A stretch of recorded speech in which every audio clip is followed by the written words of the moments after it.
Believe we're live now. Yes. All right.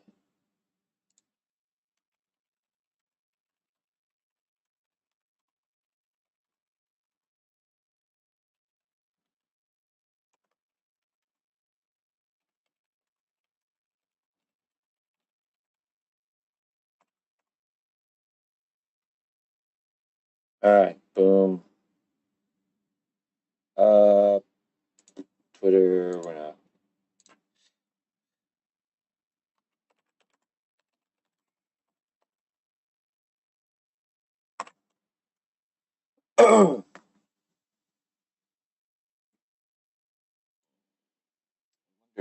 Can we view this live? Um.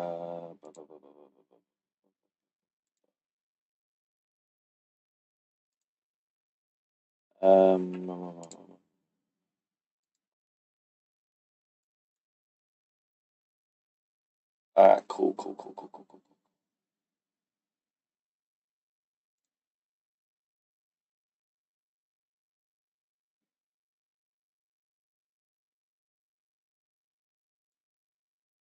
This. Bring up the market.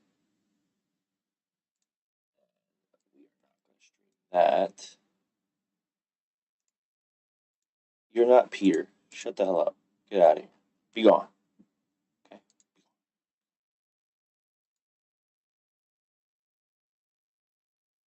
Hey Barry, what's up, man? What's up? Can you hear me? Does it sound alright? If not, hold on. I will fix that. Hold on. Hold on. Hold on. Hold on. Let me know if you can hear me now.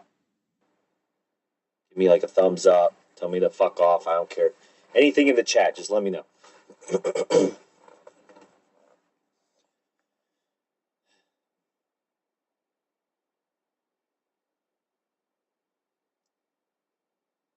Awesome. Cool, man. Cool, cool, cool. Um, so I'm gonna hopefully wait for a little bit more people in here. Awesome. Good. I'm glad everything's good. Uh, Thank you for tuning in and everything. I haven't been to bed yet. It is 6:02 a.m. my time. Um, Too much shit going on with cryptocurrency right now to actually go to bed. So I figured why not go live and let's talk about it. Um, so hopefully, if a lot more people come in here, we can start talking about it and stuff. And I figured we'd do it on YouTube since no one wants to tune in on TikTok to go live anymore. So, um, so I'm going to go ahead and I want to. I have the market up here, and we are going to go ahead and go through uh, Twitter, and we'll also go through news articles and stuff like that. Kind of catch people up with everything that's happening. It's crazy, man. It's a fucking deep ass rabbit hole, and it doesn't seem like it's going to end anytime soon. So yeah, we'll keep refreshing this. Hopefully, some more people will join.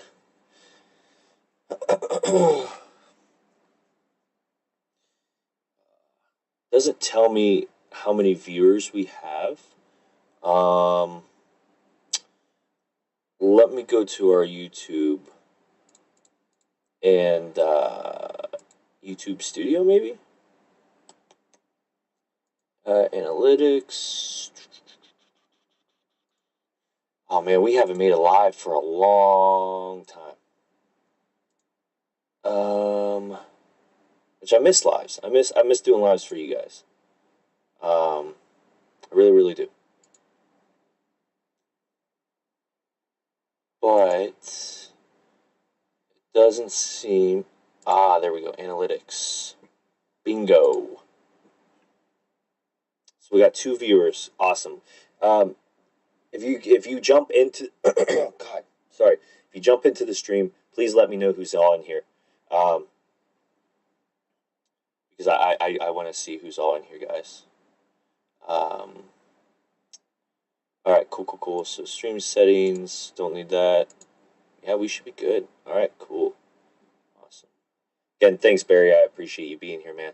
Um, Yeah, there's a lot of shit we need to talk about with crypto. A lot.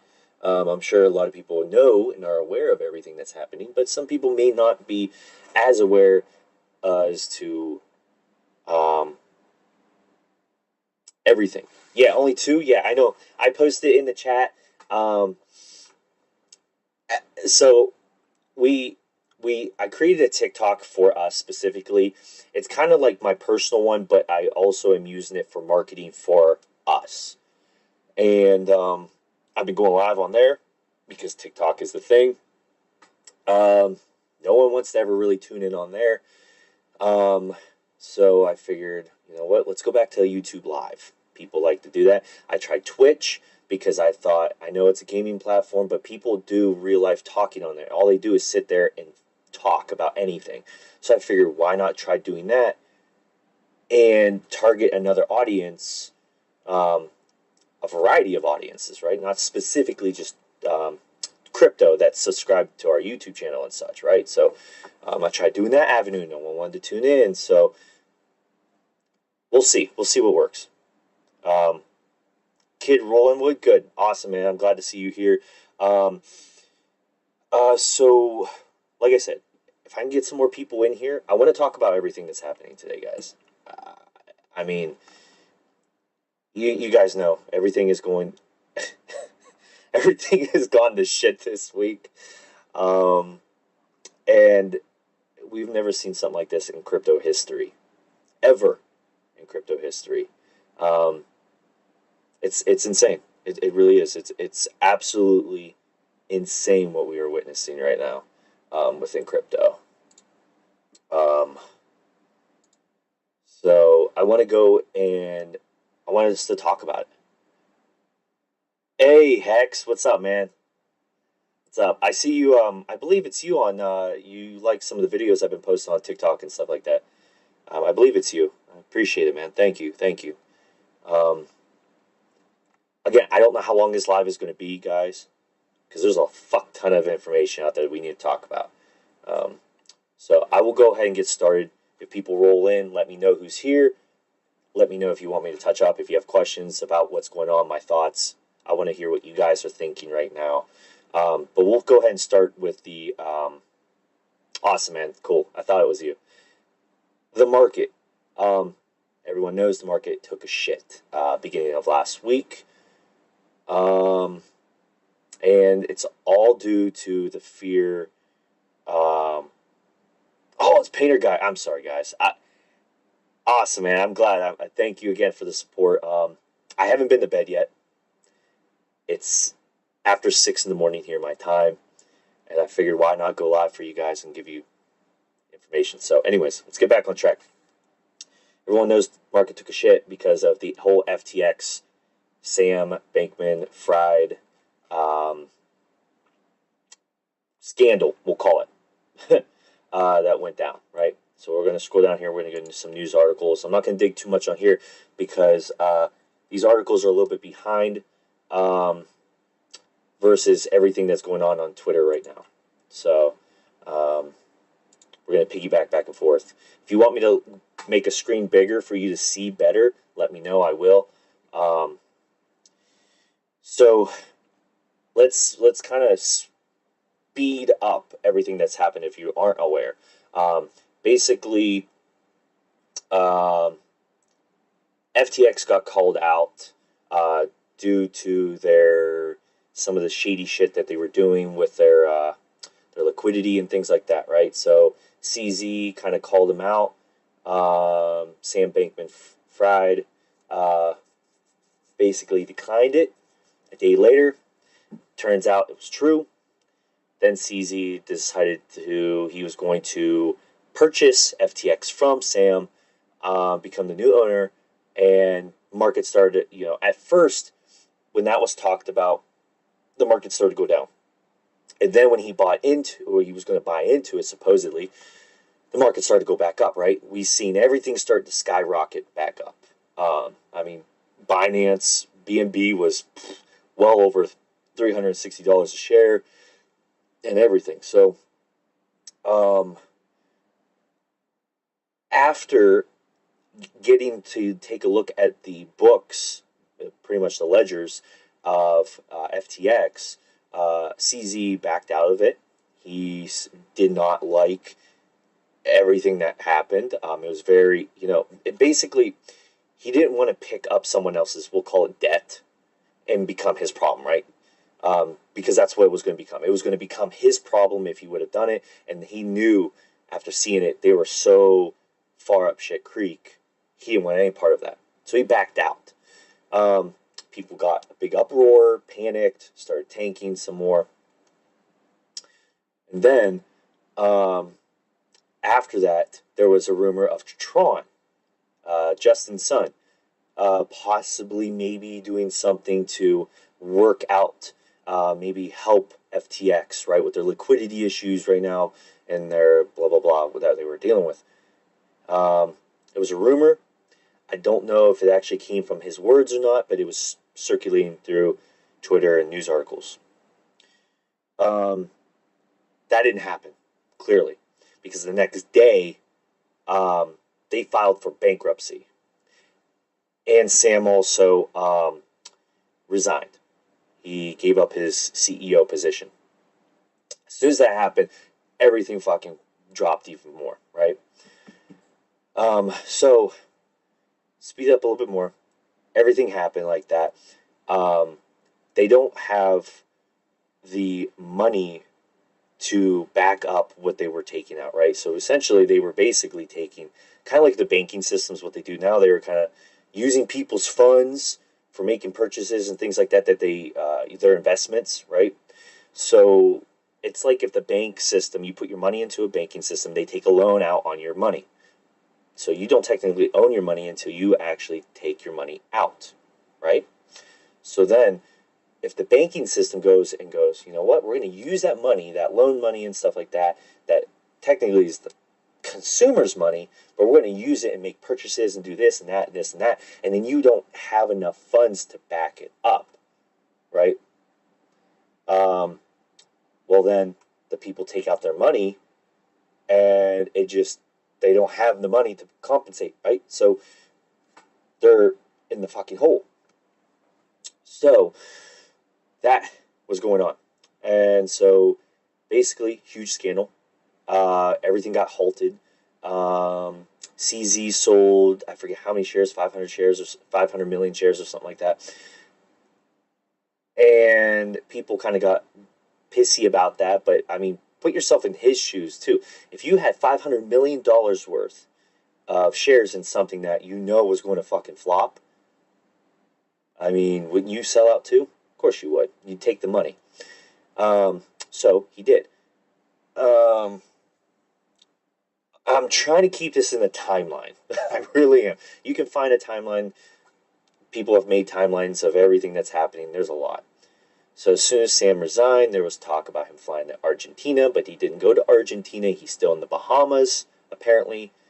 So to kind of reel it more up to date now, turns out that he developed in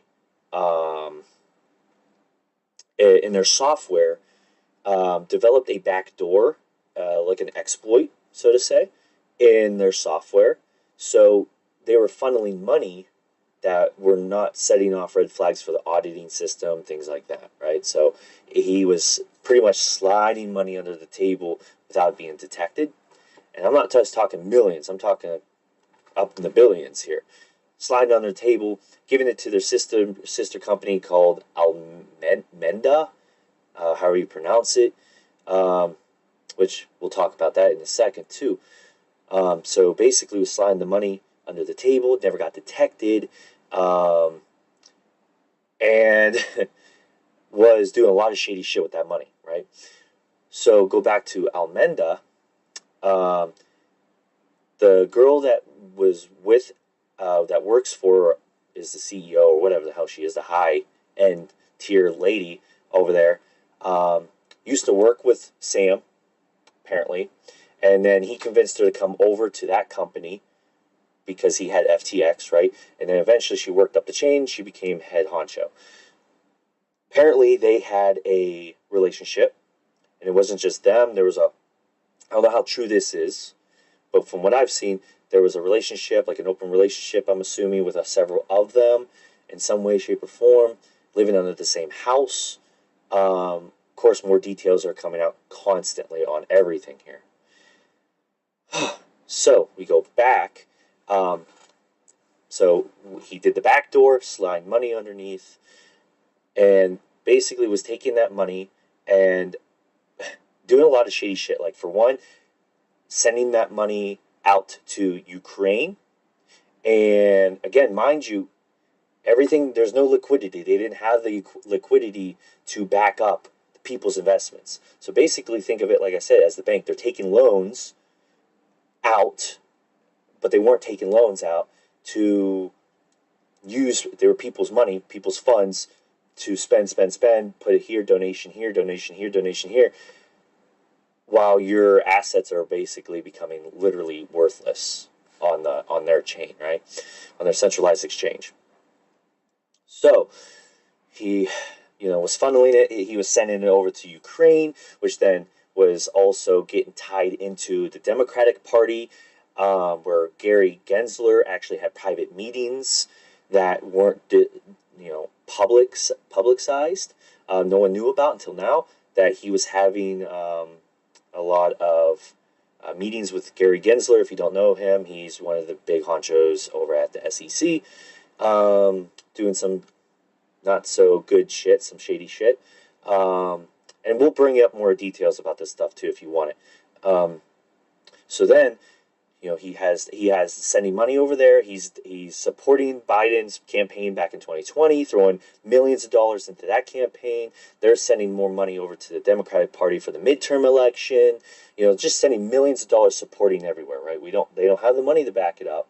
They're just throwing money everywhere. Everyone's money. So then, there's rumor that he's trying to fly out to Dubai, but the authorities have him still held in the Bahamas. Also found out too some information. I don't know how true this is, but it sounds pretty accurate because there is a chain of proof showing it. Last year we had two big up runs, and you can look at it, go back and look at the Bitcoin chart here, and I'll show you. So we'll go back a year, or no, actually go back max. So if you look here at this chart, this first chart here, we'll make it bigger. This first chart here was last year, April time, right? 2021. Went up and touched, give or take, a little over 60K, okay? Then we went down and consolidated. 30s, 28K, whatever. It touched base, and it could have stayed there. It should have stayed there. Maybe push 40. But we see this skyrocketing event here, right? Almost $70,000 skyrocket. And then we see now where we're at. They're saying, and there's evidence out there, saying that this second candle here, this second hill, was a falsified hill.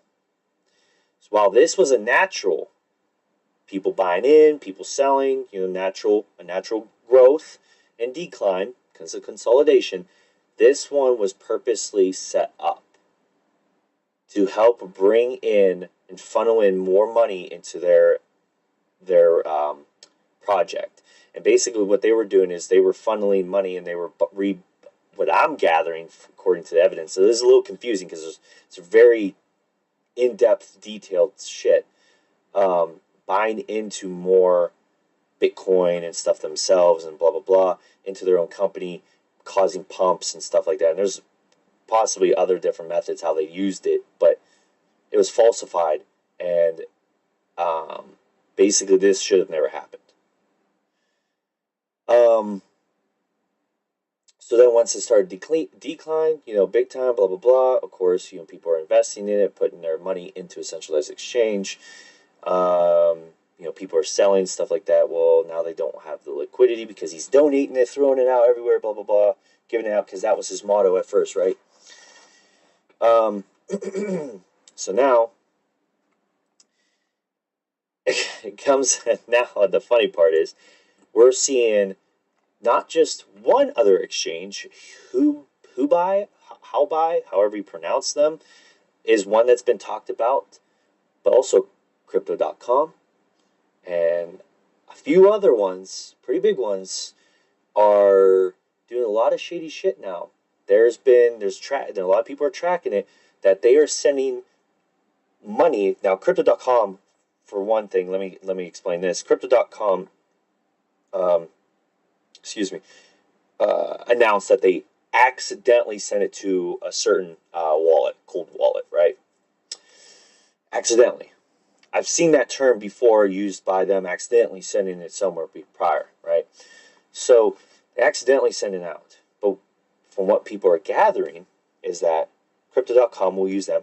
They're sending it out to a cold wallet just in time for the auditor taking a screenshot and snapshot for the audit to make it look like they have the liquidity. And then they're tracking it that money is either getting sent back or sent out somewhere else. So they're looking like they're trying to plug in gaps. They're trying to plug in the gaps of everything that's been happening, right? Because they know FTX, that's what was happening with them. And now look what happened to them. They're gone, right? That happened with Celsius. That happened with Luna this year. You see, it's a snowball effect. Now what they're trying to do, it looks like what they're trying to do, is they're trying to plug in to cover their tracks before they get caught. And if you go and you look at the chart for Kronos,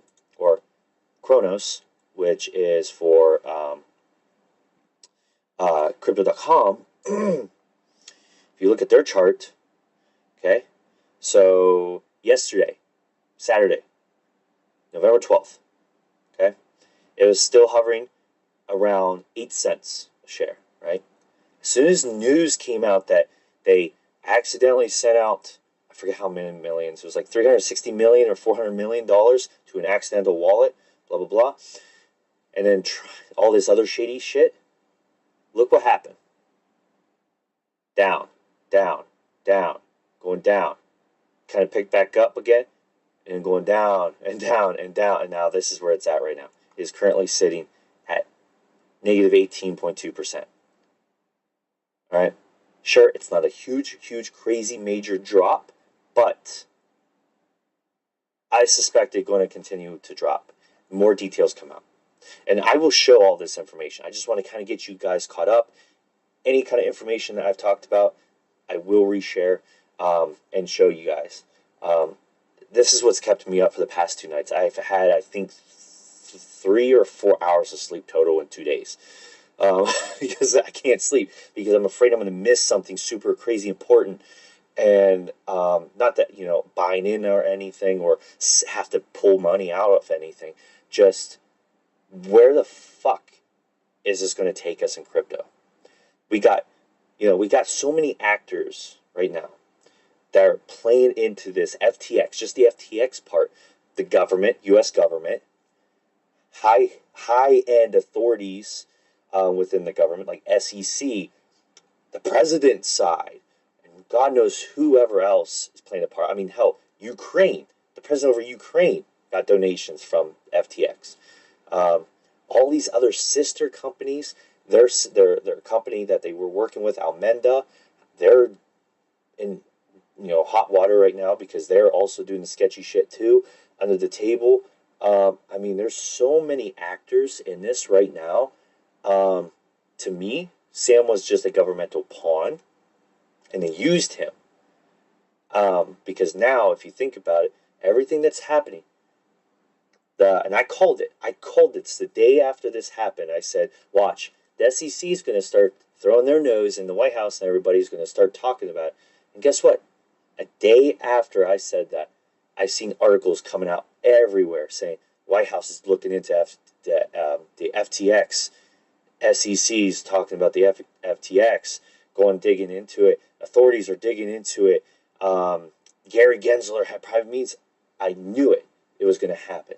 And the reason why it's going to happen is because now they're going to push regulation up the ass so fucking hard, using this as an example to protect the investors. No, this should have never happened if Gary Gensler was having private meetings with Sam to go over certain things that they were going over. Why didn't he catch this? Things are not adding up in that sense. And I will even show you BitBoy Crypto. I don't really care for the guy very much. If you do, you do. If you don't, you don't. I don't care. He even announced that this is so big right now that he can't dig into it any further because of concerns for his safety for his family. And usually when someone as a big celebrity like him in the crypto world, or, you know, anything like that, celebrities, anything like that, and you start digging too far down, the government catches whiff and sees that you're digging further and further, usually things don't end up very good for that person. We just seen a recent death. I forget his name. I think a week or two ago, he ended up dying mysteriously. His body washed up on shore a few days after he pretty much threw all this information he knew about the government doing a sex ring operation down, I think down in Bahamas or somewhere down there. I can look it up. A full-fledged Twitter thread about sex ring operations, sting operations happening down there, all of this other crazy, shady shit, and then his body washes up on shore a few days afterwards. And authorities, of course, say it was from, whatever stupid reason they came up with. Because he dug too deep, exposed the truth, and that's what happened. So BitBoy Crypto even came out and said that he doesn't really want to talk too much about it because of that issue. Which I don't blame him, right? I personally don't give a shit. I'm a nobody compared to him, but if I was at his standard, I would want to expose the government. One, I hate the government. I hate the IRS. They're all shady bastards. And if you have any faith and trust in them, you're just as dumb as they think you are. They're all sketchy people. They're always doing shady shit. So I don't blame him for being a family man. I personally, for me in my life, I would have just full-fledged kept digging as far as I could. But let me answer a question here. Interesting. Will we get a Santa rally before end of year? Very hard to say, my man. I would love more than anything to tell you guys, yes. But I am very afraid to say that I think as these next couple days, at least a couple weeks go, we're going to get more and more details about the FTX scandal and all these other centralized exchange companies. And God forbid, who knows what the government's going to try to throw at everything now.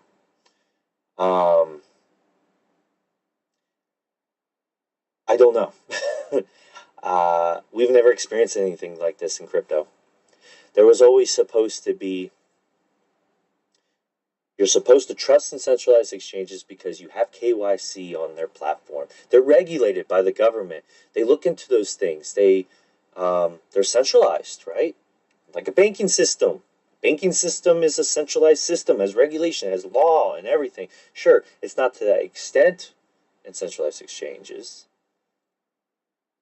But in order to be a centralized exchange, you have to obey the law, right? You have to have KYC. Like Crypto.com, they had me do my social, my bank account, my driver's license, a picture, me holding my driver's license. They know exactly who you are. That's a centralized exchange.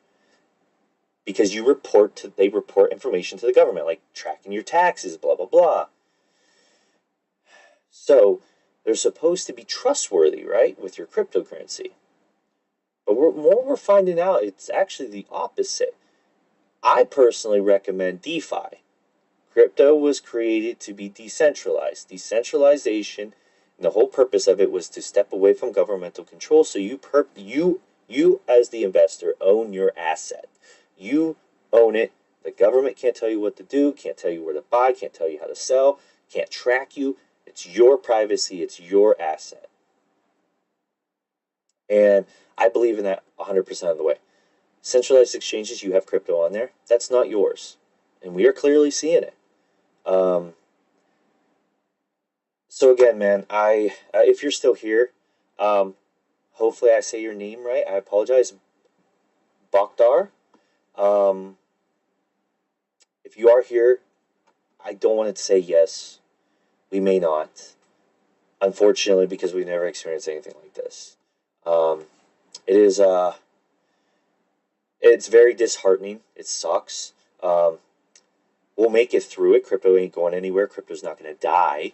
Like some people are panicking, thinking crypto's dead. No, crypto is not going to die.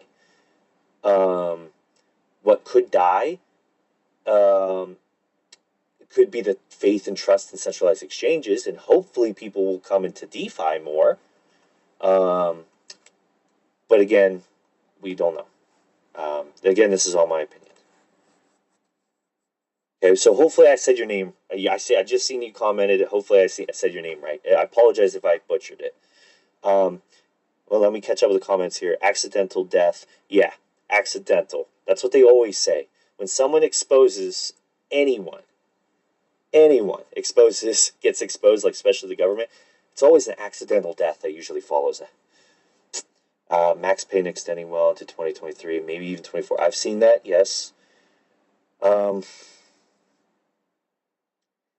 it's gonna suck.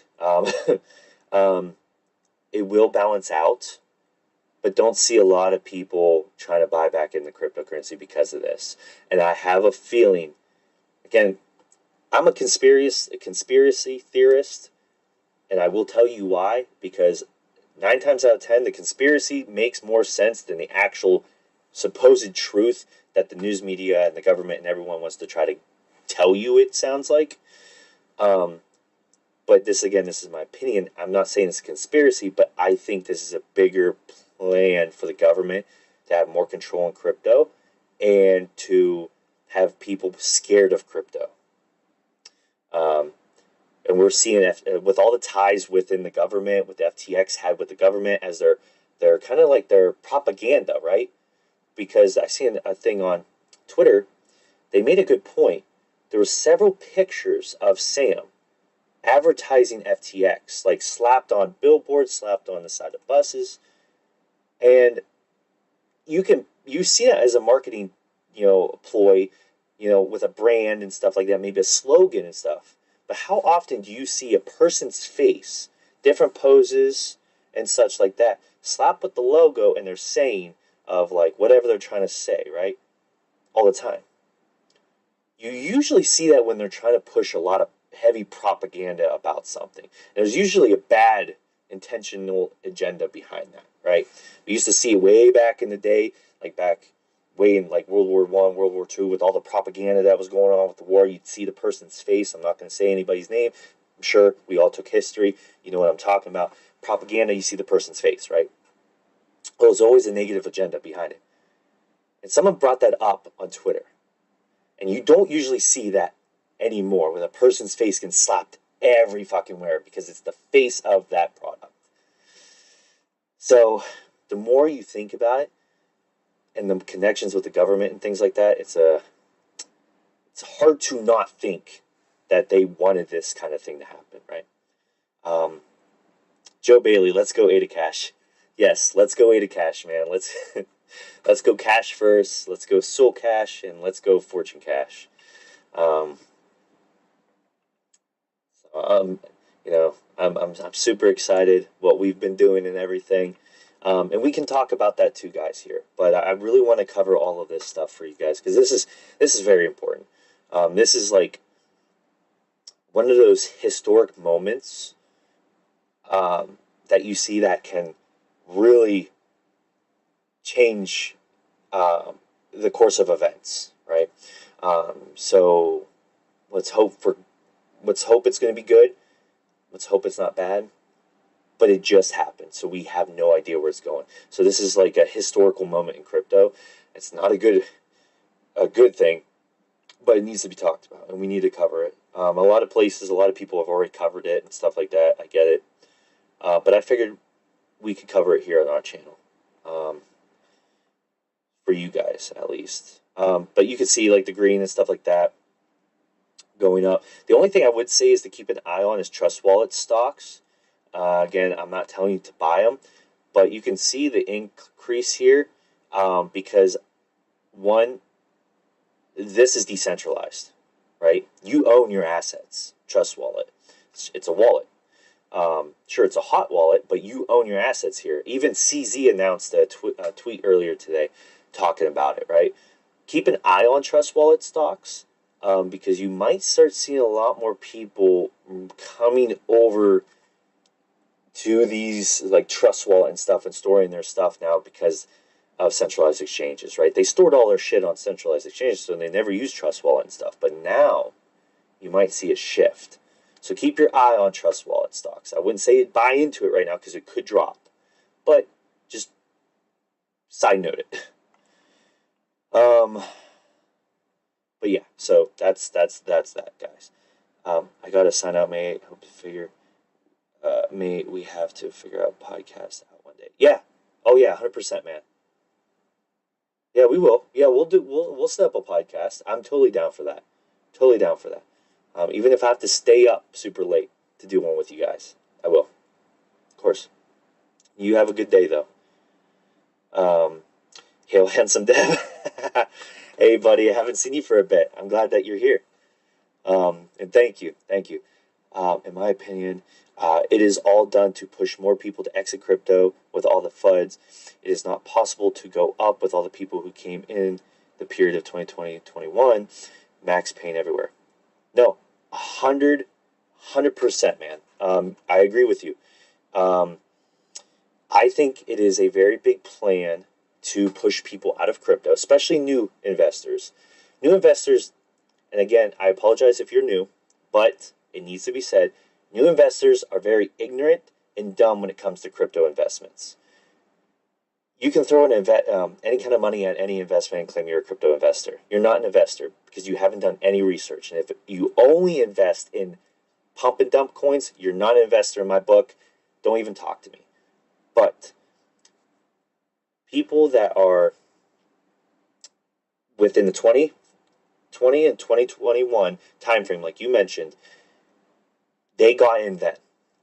This event right now we're going to see is going to scare the shit out of them, and they are going to leave. They are. People that have been in it a little bit longer than 2, 3 years, 4 years, they're going to understand that crypto is still going to be here. They're wary. I'm not saying they're going to buy in.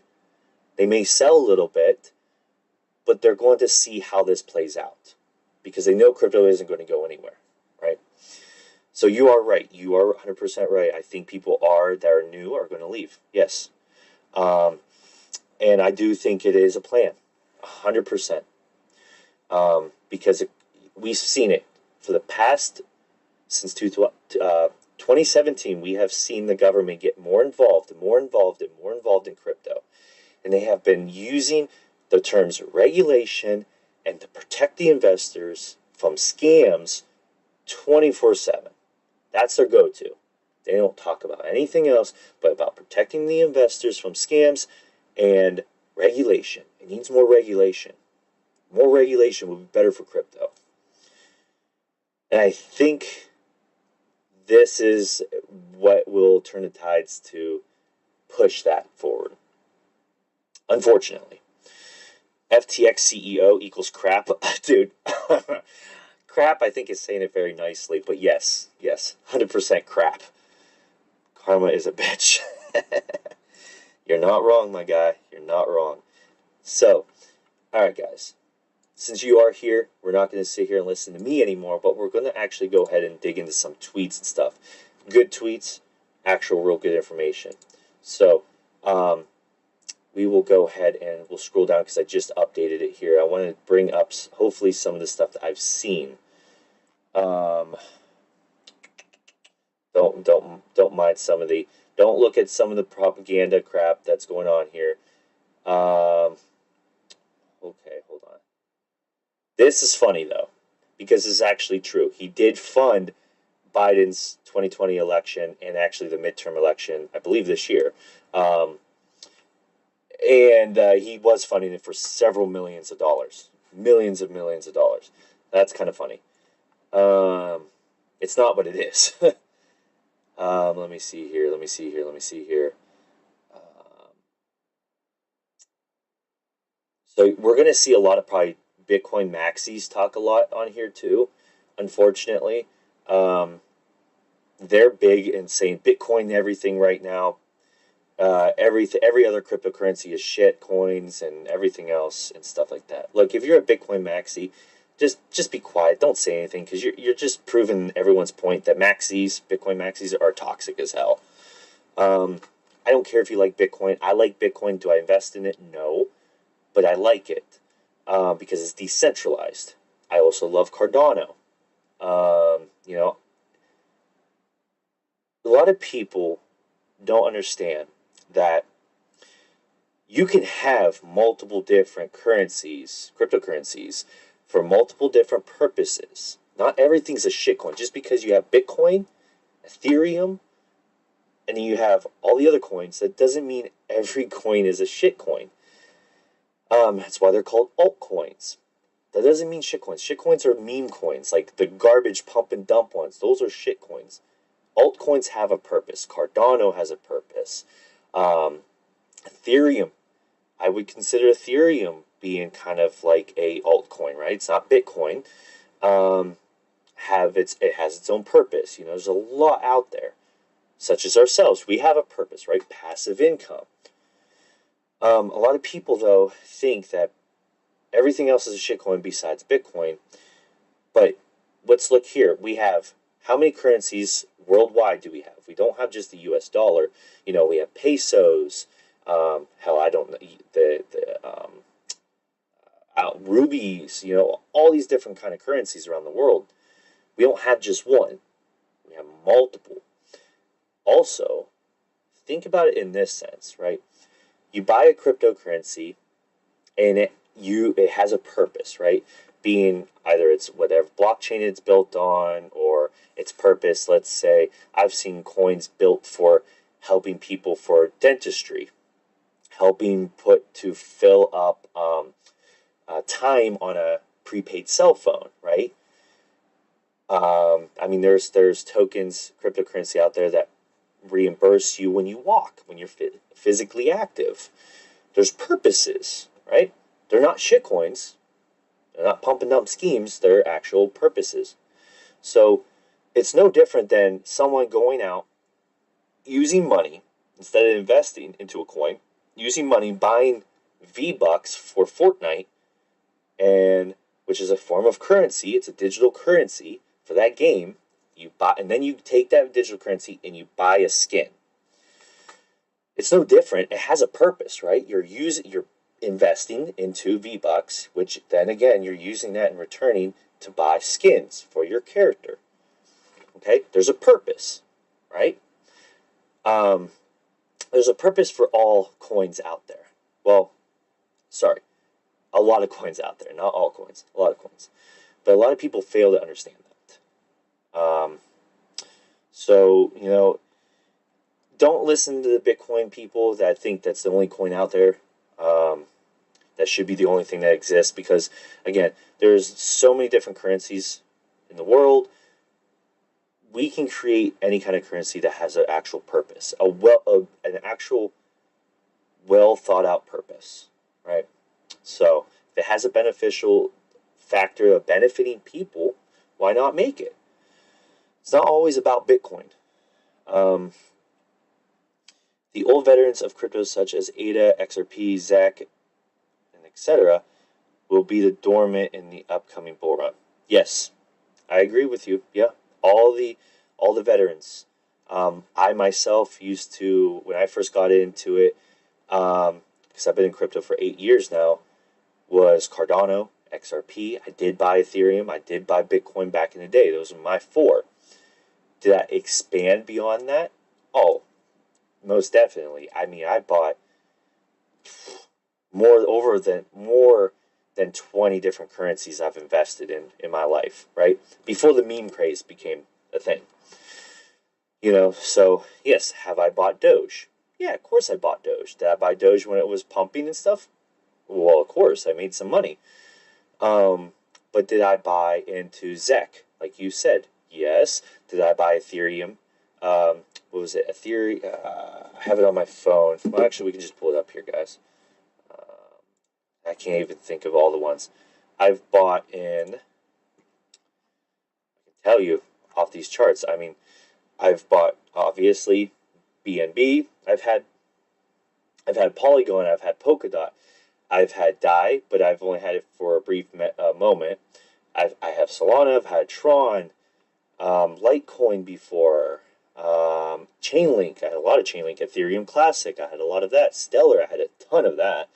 Algo. I had a lot of that. Crow. Had that. I've had some VeChain. I've had some Filecoin before. Luna, of course. Hydra. Have had that. EOS. Tezos.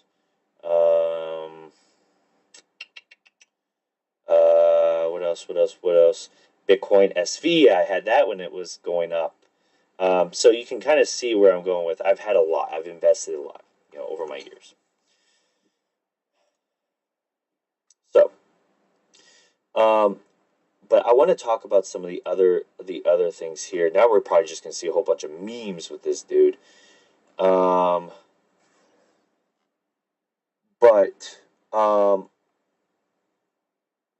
let's see here.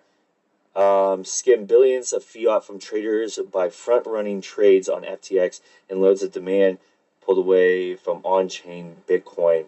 And that's in addition to all the paper Bitcoin and FTX created. They stole real bull run from us. They did. They did. Because we were actually consolidating and going up until all of this shit happened. Oh, God. I'm trying to. This is going to be hell trying to go through all of this stuff, guys. We'd be probably better not using Twitter to surf for news articles right now for you guys. Probably be better for going and doing this. Welcome everybody. Please, if you're just tuning in right now, let me know who's all here. We're covering everything right now with the FTX scandal. I was hoping Twitter was going to be a little bit more beneficial for me right now to show you, because for the past day and a half, for me at least, it's just been nonstop, boom, boom, boom, boom, constant stuff.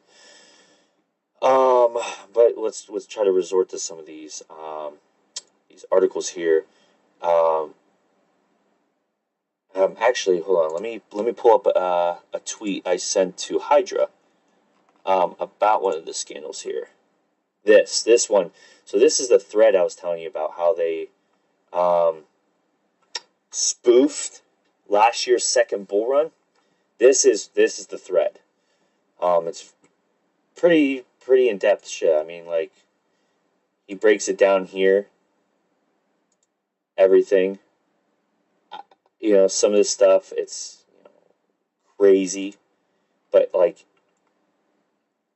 you go through this stuff here, guys, and like, he calls them out. They block him. Like, he calls people out because he does all this digging, and he's been doing this since May of this year. He's been trying to bring this awareness, but no one apparently was watching, right? It didn't become mainstream. But look, May 14th, right here. It was all them, as their own bags haven't yet pumped.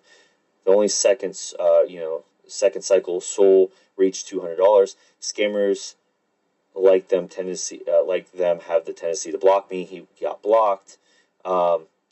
Here, this is how an order book looks without that company, Amanda or Meta or whatever you want to call them, spoofing. Has no interest, as he finished marketing and lobbying budget without making any progress. So now more bull market until they accumulate enough for the customer's money. This is how an order book looks with the engine turns on. So there's a comparison. I've never looked at order books like up in close detail. Maybe some of you guys have. by looking at these pictures here. You might be able to tell me what the hell I'm looking at. I haven't, but to me, just by looking at it, this does look natural. Whatever the fuck this Tetris looking thing is, to me it doesn't look natural, just by eyesight. We can add as well that Biden donations that were made in October 2020, Biden wins November 2020, and then he slowly started to buy Miami Heat's arena, push huge marketing efforts. Soon he started to push lobbying crypto to Congress. And you can see the sheet here. Bitcoin goes from 16 to 65K as soon as Biden won. On the table, political lobbying has started more aggressive. Soul Summer, because the first stage hasn't even got yet to juice up the soul bag.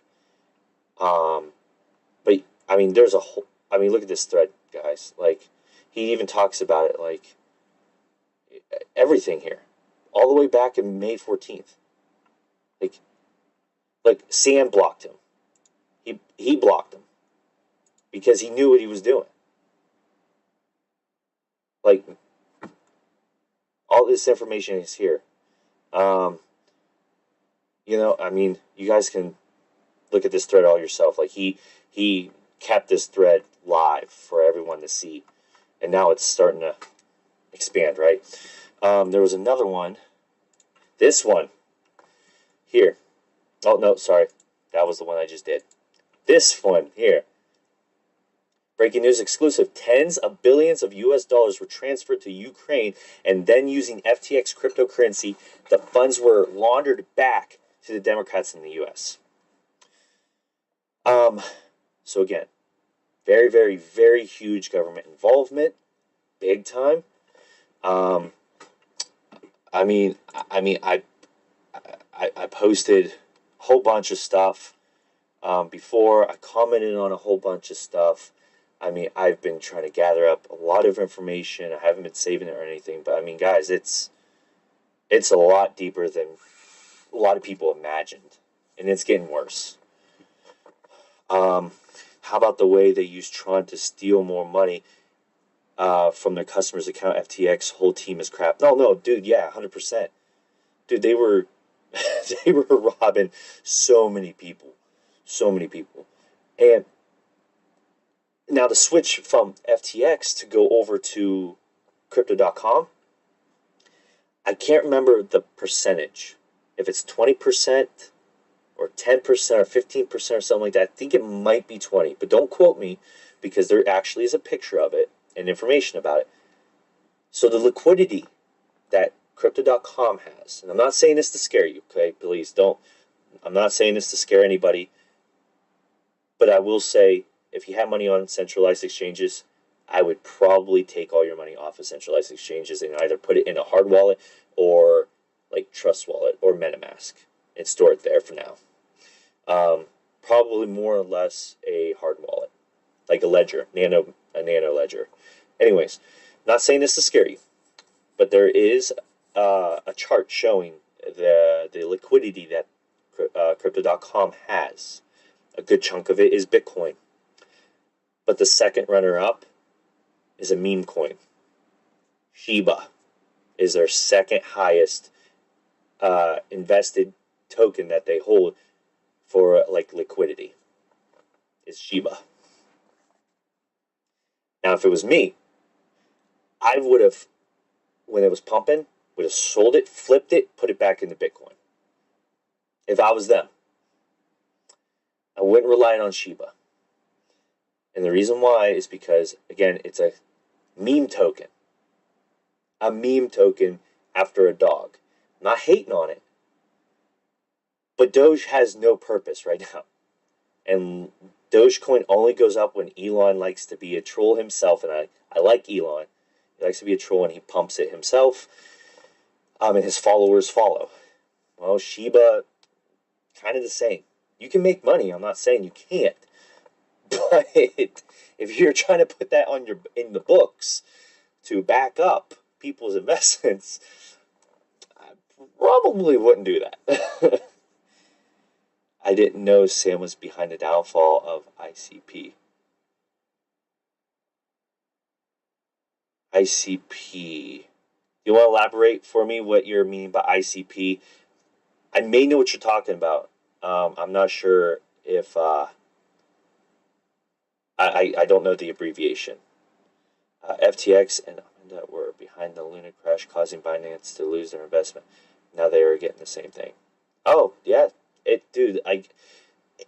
It's like every way you look at how this ended up, it's a literal firework. Like the firework exploded and it spread, and it's just a giant web of all these connections happening. It's insane. Um, and that's why I think um, all these other centralized exchanges are really trying to cover their ass right now. Like this. Let's see what the trend is. Um, if you survive, blah, blah, blah, you're an OG now. Here, CoffeeZilla made a good post about it. Crypto.com CEO is claiming they accidentally sent 400 million of their Ethereum to the wrong wallet. I mean, I'm pretty sure he's lying. The dude's probably not incompetent. It's just he got caught, and now he wants to say they were accidentally, misplacing it. And here's the quote from him, Chris.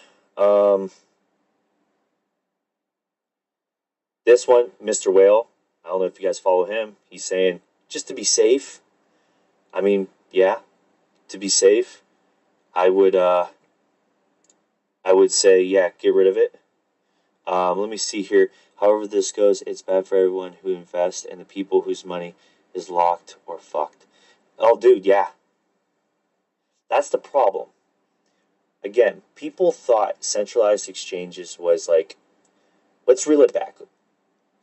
I invested when Coinbase was just about to launch, where Binance, actual Binance, not Binance.us, was able to be used without a VPN in the United States. Coinbase came out, and it became user-friendly. They wanted something, a centralized exchange that became user-friendly to make it easy for the investor. I get that. Not against that. But that doesn't mean it is reliable. Just because it's easy doesn't mean it's reliable, right?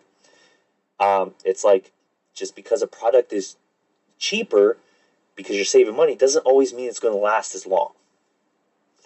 But it could. It could. But so we have Coinbase that came out, easy to use. Yeah. We'll fast forward it into the FTX scandal now. FTX was super easy. I used it.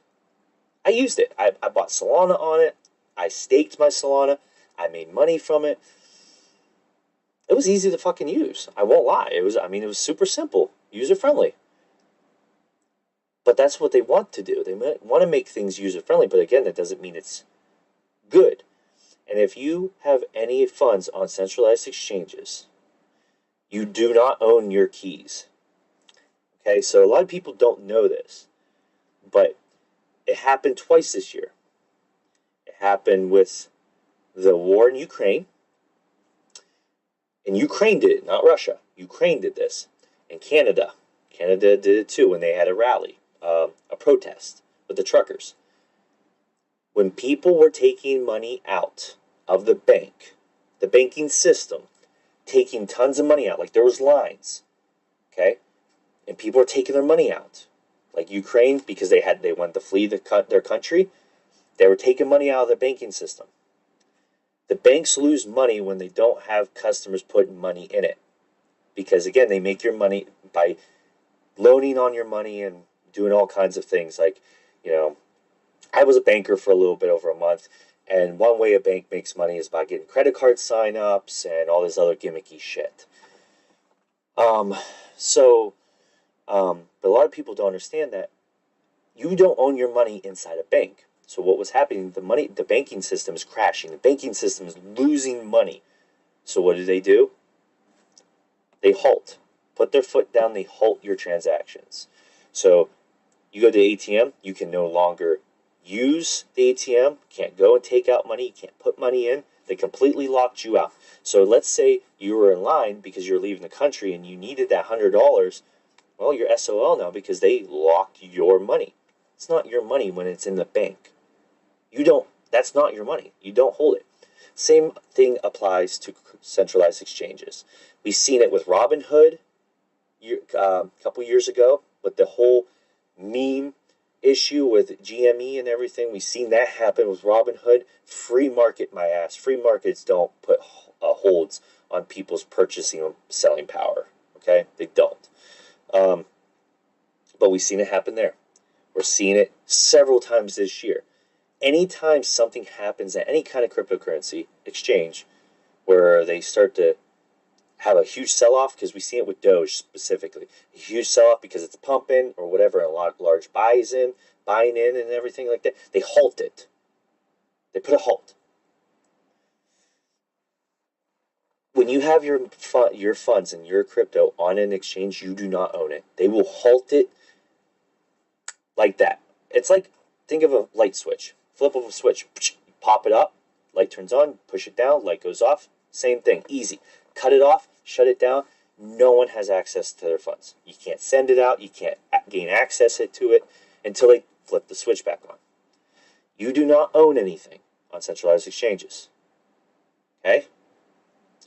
That's why I have pushed DeFi and decentralization for years, but no one wants to do it because it's either too complicated or they they want regulation because they are so convinced by the government that that's going to benefit them, it's going to be better for you. No.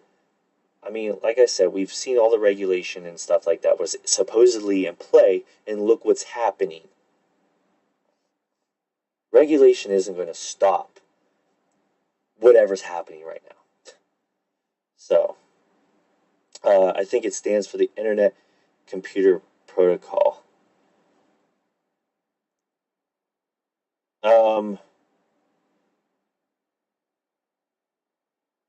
Are you talking?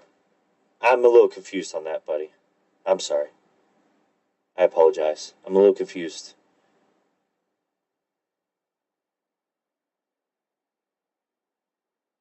I apologize. I'm trying to think. That's why I'm staring at your comment. I'm trying to think what you're meaning by that. Um, I'm sorry. I'm just trying to think about it. I apologize. Again, guys, I've had maybe 3 or 4 hours of sleep in the past 2 days. I haven't slept out all night. It's 7 o'clock a.m. in the morning. I haven't slept. So I apologize if I'm like a little not up to par with brain power right now. Crypto project? Okay, that's what it is. See, I was thinking for some reason in my mind, because I'm so tired, I was thinking he was relating it to like legit computer, like IPs, IP protocols, stuff like that. Don't ask me why, that's what my initial thought was. So I apologize, guys. Um, so let me go here. We'll do a refresh and see what else is trending here. Blah, blah, blah. Oh, come on now. You can't tell me. Coinbase is trending. For Coinbase, FTX, I don't care about the pluses and minuses.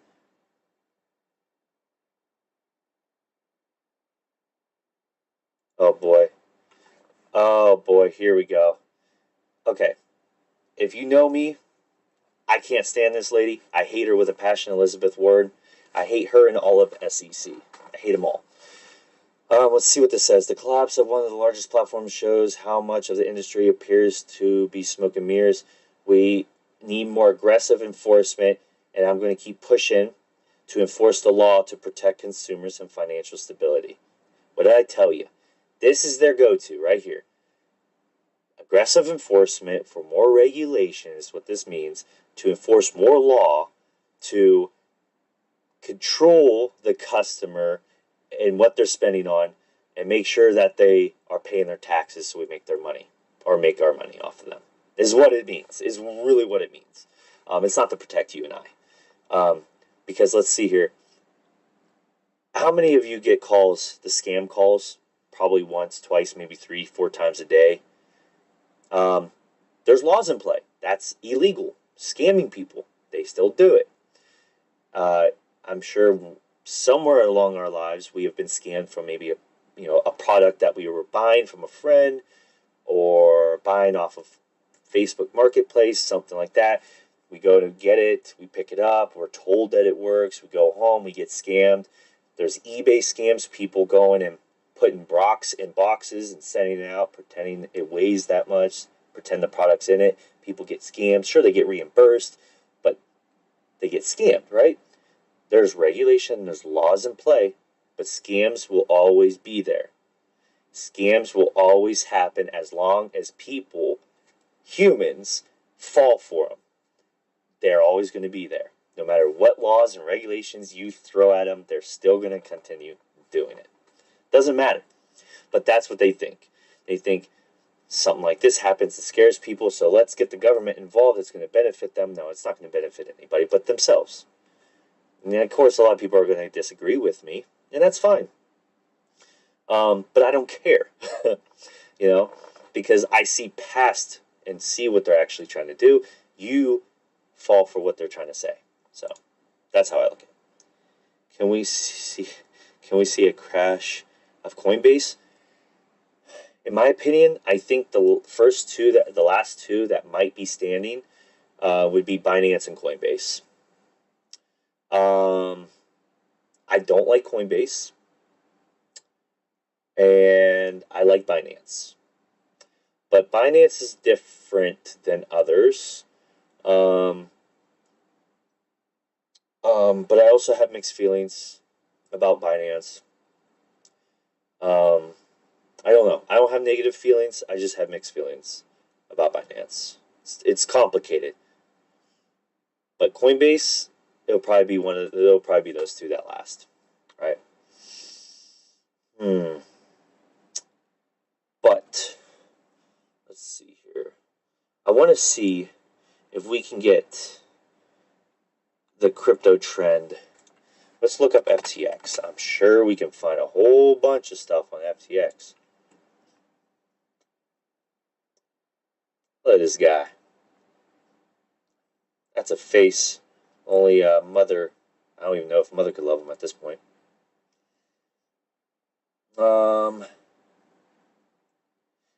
Right? This is fun. FTX funds are illiquid. If everyone withdrew their balance, they won't have enough to pay out their customers' banks. Oh, that's funny, because it's so fucking true. And then guess what the banks do? They shut you down. You can't take the money anymore out. Oh, there was also a video. It's been circulating on Twitter. I don't know if you guys seen this. Of Tom Brady, as we know. Tom Brady, basically, we'll call him endorsed with, with FTX, right? He invested a lot of money into FTX, blah, blah, blah. He was in an ad with FTX. And someone made a good point, and it's been trending now on Twitter, that it was basically a slap in the face that all this was a huge Ponzi scheme. And then you might sit here and think, well, how so? How was it a Ponzi scheme? Like, how would you know? Because let me see if I can find the video and show you guys what I'm talking about. Because if you haven't seen it, by the way, this is the owner or the CEO of that company. I'll Meta Research, if you weren't aware. That's her. And apparently she had a relationship with Sam. From what I've seen and heard and read and blah, blah, blah, blah, blah. Who posted that video? Let me see if I can find it here, guys. I apologize.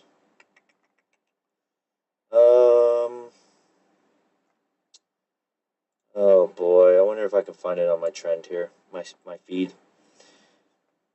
I appreciate everybody that is in here right now. Oh crap! I'm sorry. I didn't know that your comments were getting blocked, guys. I apologize. I guess it filters it if you have cuss words in it. I'm so sorry. I did not know that. I apologize. In the meantime, if you guys are in the Telegram group, please let some people know and try to get them to join this. I'd appreciate it very much. This guy stole my 1K in crypto. Damn, dude, I'm so sorry. It sucks. I really, I feel for you, man. I've been scammed before for actually $1,000 before, too. Believe it or not, I have. And it sucks because it goes away and then you're like, what if he needed that, right?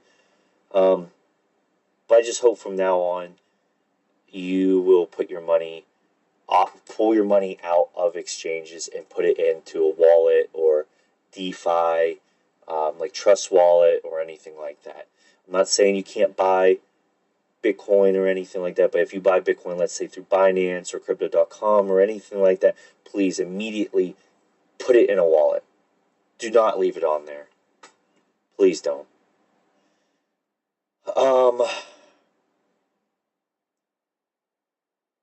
Oh yeah, you're doing your home chores. All right, cool. Some people don't think this is wisdom. They think they actually hate me. They think I'm stupid and I'm dumb when I'm talking about and everything. It doesn't make sense and I don't know, whatever else. I mean, hey, it is what it is. I can't tell people what to think, right? I mean, I can't. But you think what you want. I won't make you. But I appreciate it. Oh, man. Of course, now I want to show you this video, guys, and I won't be able to find it now.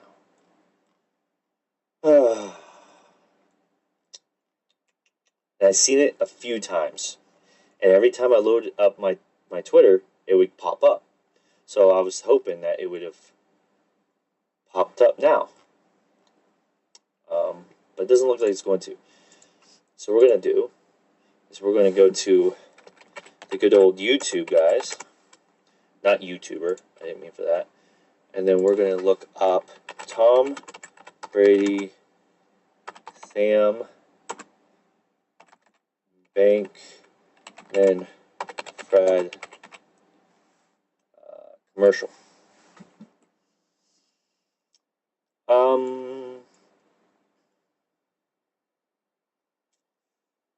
Okay, hold on. Well, apparently that didn't come up. There it is. Tom Brady FTX commercial. Right here. Okay, so. Can I talk to you about? Oof. Okay, guys. I want you to pay attention to this commercial. Okay. Really quick. Let me see here. Luckily, I have divided all my investment money between different exchanges and DEX. Good. Very good.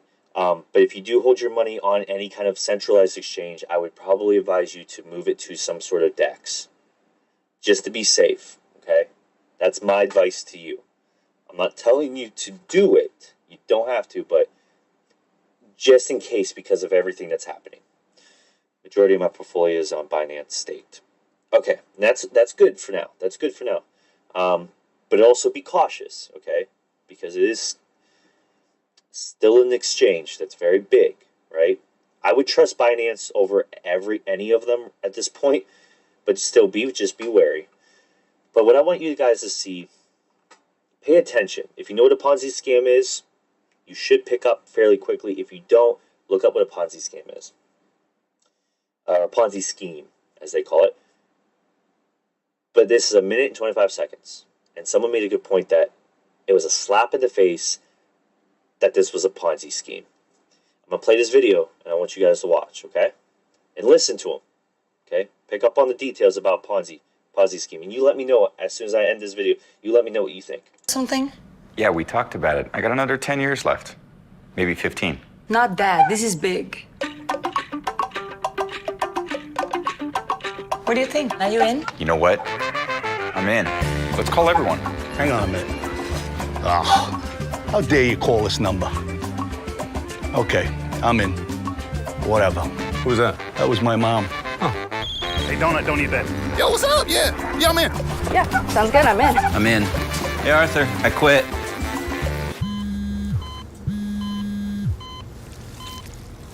I'm in. T-Bone, is it the downstairs toilet again? Hello, Tom. Doggy coin? Sue, Mark. Are you in?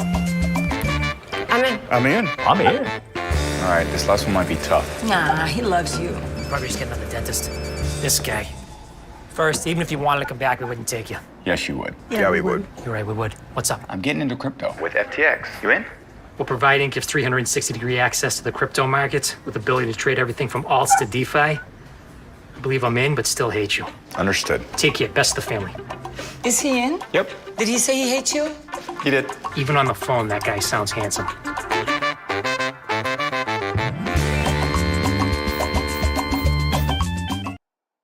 All right. Hopefully you guys picked up on what I'm trying to say here, right? If you don't know, I will explain it to you.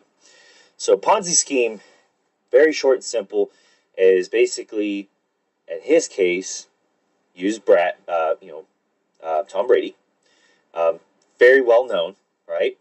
Used him for this commercial.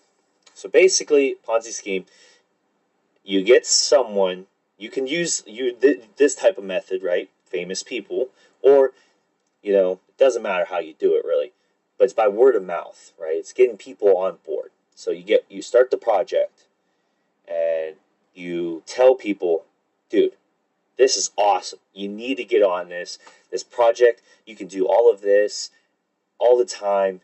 You can make money. You always have this, blah, blah, blah, blah, blah. Hype it up, right? Get them excited. They go, oh, yeah, cool, man. I'll jump on. Well, now I'll tell, Bob over here. He goes, tells Bob. Bob gets on board. Then he goes and tells Jennifer. And gets Jennifer on board. Jennifer tells her friends. They tell their friends. You see what I mean? And it keeps spreading down the pyramid scheme, right? And then next thing you know, bringing in all these people to that platform, making tons of money, and then look what happened. And I will admit, pump and dumps and scam tokens are used the same exact way. Why do you think there's a lot of hot water with influencers and scams and scam tokens and people getting, losing their money because of rug pulls and stuff like that? If you know me, and if you don't, I hate influencers. I talk about our project because I'm co-owner, essentially, of the project, right? Vice president. But I don't go out there and talk, you'll 100x, 1000x these projects. I will never do that because there's no guarantee. We don't even say that here, that you guys will 10x, 100x, 1000x your investments. If you're in crypto, there's a chance you may not.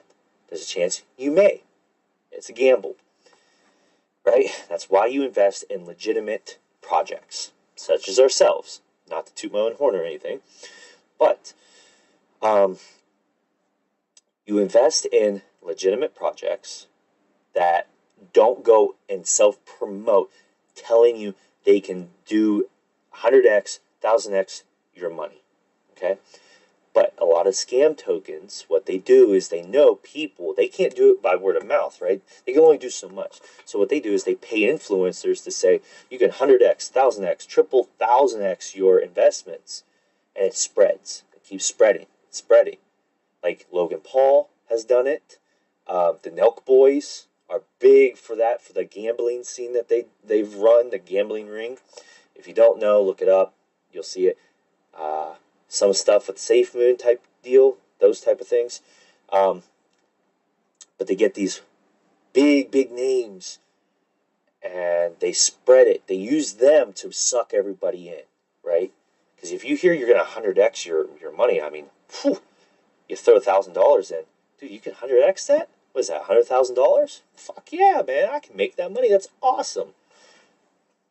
Come on. No. More likely you will not. And more likely, you'll lose all that money because it'll be a scam or a rug pull. I hate influencers. I hate them. But they use a Ponzi scheme as a tactic. And that's why a lot of people, big head honchos that are big in the Bitcoin, hate altcoins altogether because they categorize projects like ourselves, Cardano, Ethereum, even all of them as Ponzi schemes, as scams, gimmicks. That's why they irritate me because they're so one-sided and one mindset. They don't accept anything else. It's like Sony versus Microsoft, like I made a tweet about it, or electric cars versus gas power cars. I like gas power cars versus electric. I'm a car guy. I like all gaming systems. I'm a gamer. But you get one side specifically hating the other side, right? And that's how Bitcoin maxis are. But anyways, this right here was a giant Ponzi scheme advertisement slapped right in the face of everybody but no one caught on. No one thought about that scheme, right? So I wanted to bring that up. I wanted to show you guys that because I did see that.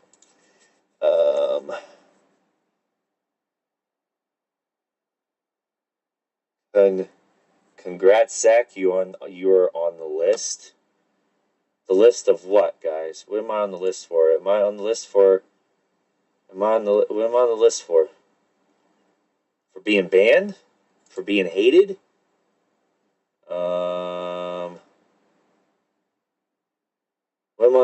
What?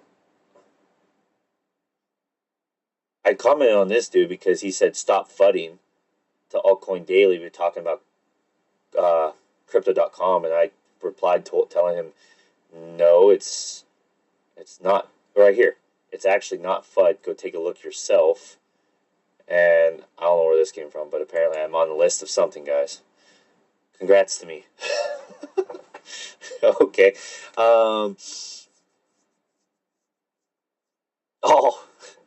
Sure this is going to upset a lot of people. FTX bought $74 million of real estate down in Bahamas this year. The Block, it's called apparently. With our money.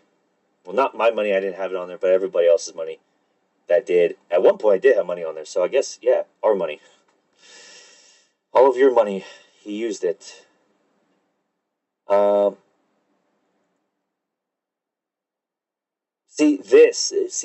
This is what I'm talking about when I talk about Bitcoin maxis. Ethereum is a pre-mined scam. BNB is a centralized scam. XRP is a wannabe banker coin scam. Doge is a Bitcoin fork scam. Cardano is a narcissist scam. Polygon is a scam for another scam. Polkadot is a parachain scam, and Solana is just another scam. Bitcoin is real. If that right there doesn't explain to you the mindset of Bitcoin only people, I mean, I can't explain it any more in detail, guys. I mean, come on. You don't need to be that uptight. Like, really, you don't. I mean, all these coins he listed here, well, maybe besides Doge, and poor Solana now, but everything on here has a purpose, man. It does. I love Cardano. I love Charles. Charles is a smart individual. He doesn't take shit, which I like, and I think a lot of people don't like that, and that's why he says narcissist. No, it doesn't mean you're a narcissist because you don't take shit and you talk with, what the hell's it called? Not courage, but you talk with, help me out here, guys. You talk with, not authority, but, my brain is so fried right now without no sleep. Confidence. Confidence. That's the word I was looking for. It was so hard. So we can pretend to be owners of this real estate?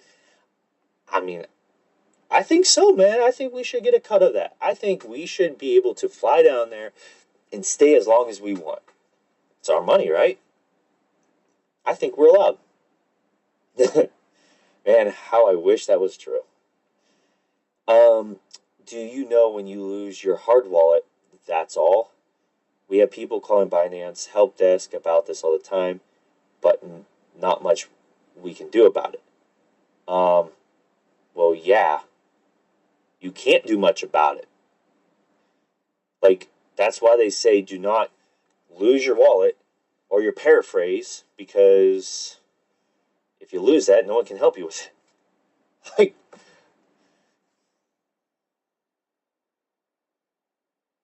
I kind of feel bad for some of the like help desk people. Like, they deal with these type of people, and you just wish you could just get an hour of, can I just please throw hands with someone? Just throw hands with them, throw some fists, because they need it. They just, oh, oh, sorry guys, my allergies now, apparently. 5 hours ago, developing story, Crypto.com reportedly sends 320,000 Ethereum, $400 million worth, to the wrong address. They received about 90% of it back. They also published their reserves, showing 20% of their reserves being in Shiba. Shiba, like I told you. I don't know if I trust that. That's not, to me, that's no bueno, okay? It's no bueno. Let me see here. I'm really afraid about CZ promoting Trust Wallet. I wouldn't be. I honestly wouldn't be. And the reason why, I will tell you why. Because, for one, I've used Trust Wallet for many years. And it's just like MetaMask. It's a decentralized wallet where you own your assets, your keys. They're yours. Now, he doesn't own it or anything like that. They can't shut it down. They can't control your keys. They can't shut down your crypto or anything. But what can happen, and this isn't anything to do with CZ, and this has nothing really to do with Trust Wallet themselves, per se. But this goes in the long lines of self-aware and security. Oh, my allergies. Basically what happens is you have your keys and your funds attached to a wallet, a hot wallet, that's connected to the internet. You are putting your assets at risk of getting hacked. Yes, 110%. No way about it. You have a chance of potentially getting hacked. Not saying that they're going to hack Trust Wallet per se, but by you as the user, the investor, invests in another crappy scam token that all their intentions is to gather your wallet address so they can dust attack you, try to get into your wallet so they can scam you and or rob you, steal your funds. It happens all the time. Sign in to a bogus Trust Wallet by using your QR code scan or connecting to it through your phone or the computer, and putting your paraphrase in when they ask for it, things like that. You're giving them access to your wallet.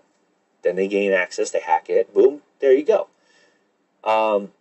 That's the biggest issue with Trust Wallet MetaMask, because it's attached to the internet. Hard wallet, don't have to worry about that. It's like a wallet with your cash in it, right? You put it aside, boom, it's done. It's not connected to the internet. They can't steal it. Nothing. It's gone. It's good. I wouldn't worry about CZ promoting it. I think he's trying to promote something beneficial for people in DeFi to get their funds, if they want, off of exchanges and put it into something like a wallet. Don't keep your assets on a centralized exchange. He wants people to put their funds on something that they can, if whatever exchange goes down, they will have their funds. So I think that's really what it is. I wouldn't worry too much about it, to be honest. From my personal opinion, I like Trust Wallet. I trust it personally. I use it all the time. I also have a ledger. I use my ledger. It's good to have both. But again, I wouldn't worry too much, man. I think he's trying to help people, for the most part, I would say. Let's see here. He's going under supervision. I already knew that.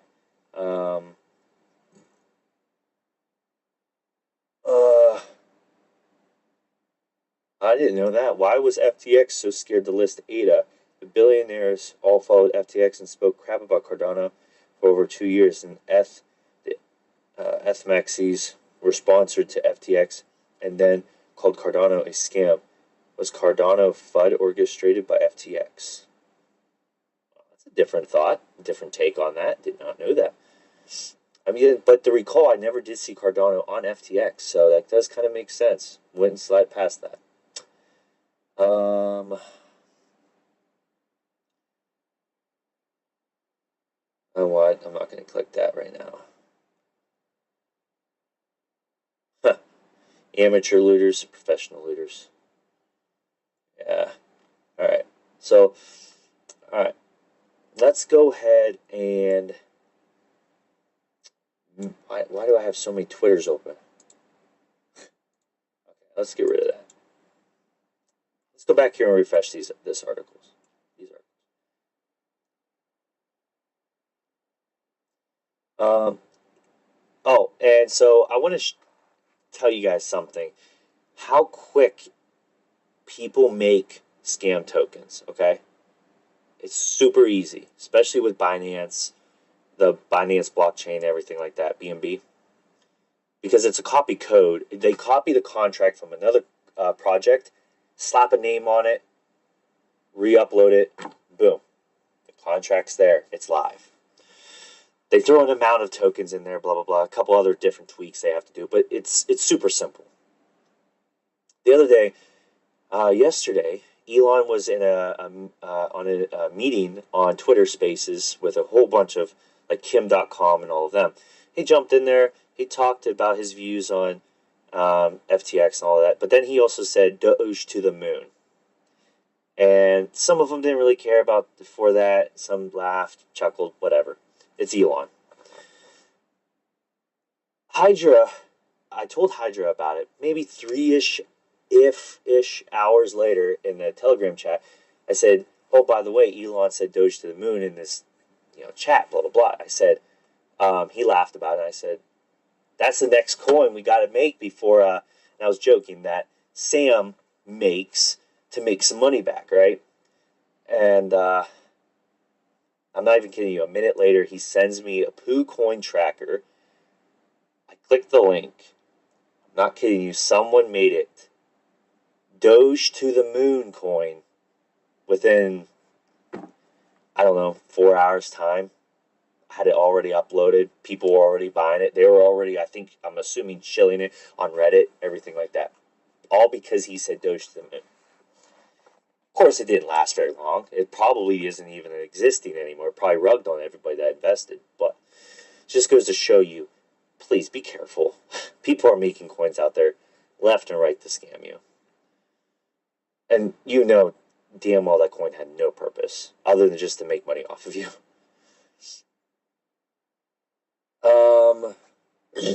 Excuse me. 3 billion, that doesn't surprise me, left. Exchanges this week.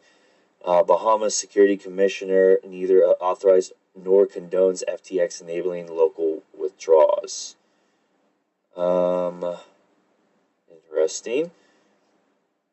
Strong price action, very good. I like that. Some good news finally. Gate.io and Crypto.com appear to be faking proof of reserves. These are the two to keep an eye out, guys. Like I mentioned, they're showing. They're faking. It seems like they're faking things to plug the holes in to make it look like they have the liquidity and stuff like that. It's not good because I do like Crypto.com. I have their card. But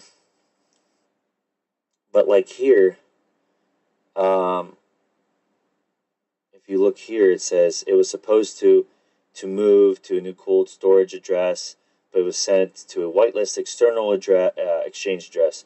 We worked with Gate team, and the funds are subsequently returned to our cold storage. New process and features were implemented to prevent this from reoccurring. However, he claims it was a mistake. However, here we we go. This guy said, and I've seen him pop up on my feed quite a bit now too. The CEO of Crypto.com says they accidentally sent $400 million.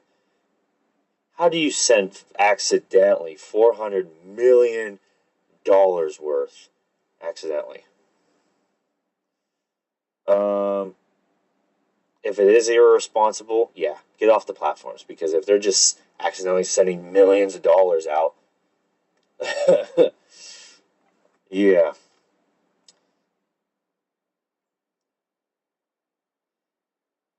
CZ. Okay, so here's CZ coming out. He's been very active lately, like super active since this event. It says if an exchange, will say, has to move large amounts of crypto before or after they demonstrate their wallet addresses, is a clear sign of problems. Stay away. Stay safe.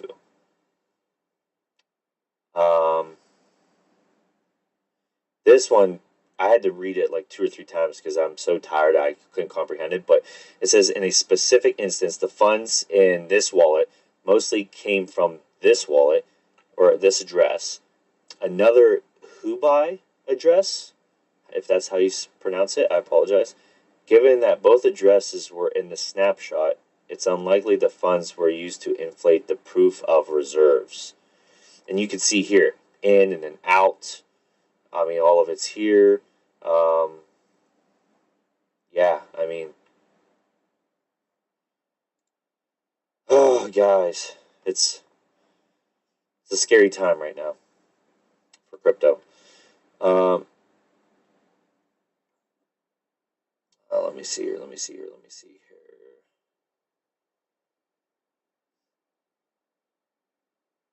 Um, um, um, um,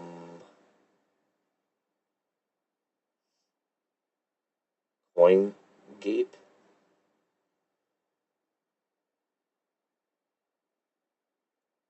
Let's see what he says. This says here. Yeah, I know. I already read that. I'm trying to find some new stuff, guys. Like, I've been covering so much. There's so much stuff. Winter's coming. Yeah, dude, it really is. Winter's been here. It just, we'll say, it just hasn't had the blizzard yet, and now we're gonna have the blizzard for a while.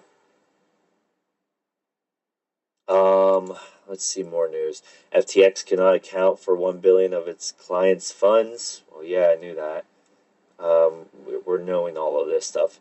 FTX assets vanish over bankruptcy turmoil. Yes.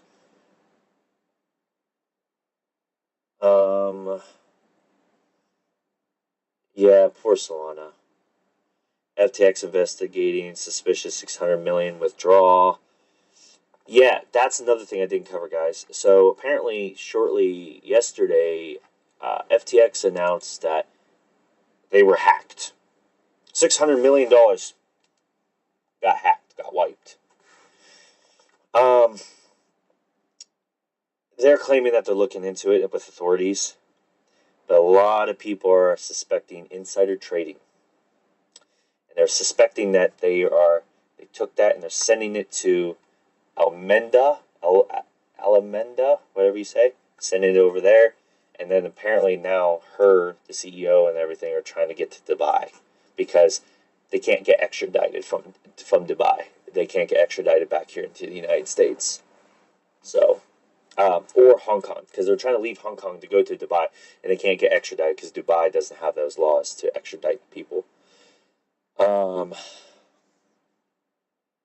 So, yeah, I forgot to mention that. They claim that they got hacked, but a lot of people are suspecting and digging into it and thinking that there's a lot of insider hacks happening. We've seen that with several projects this year. Dare I say their names?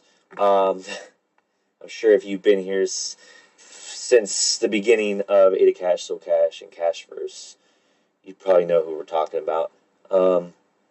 Claim that they were hacked, and very, very, very, very, very shady shit happened. And it turned out that more likely it was we'll call it insider trading, right? Insider funneling, whatever you want to call it, funneling the money. and then creating a new coin, things like that, right? So a lot of people think that's what happened right now. So,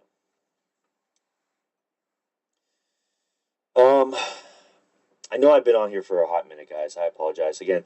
Like I said, I'm trying to cover a lot of this stuff for you. I'm trying to get. Now you guys are seeing all the goodies here. Oh god, guys, I lost all my stuff.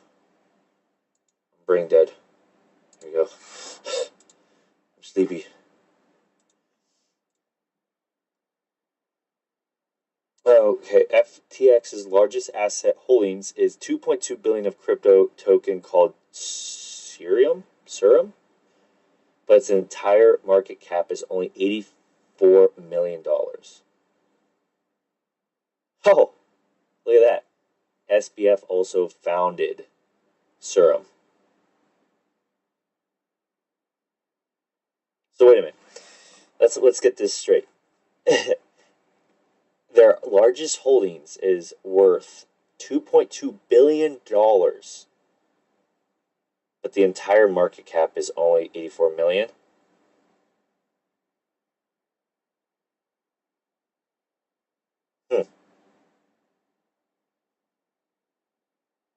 Seems to work out to me.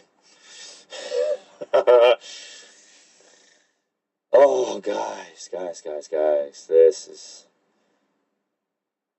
This is just getting a little too much.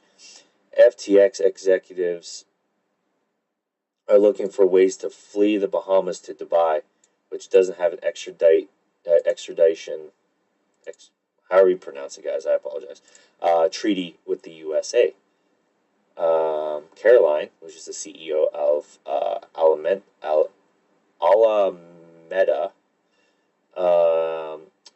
is currently in Hong Kong, making her arrival in Dubai more probable.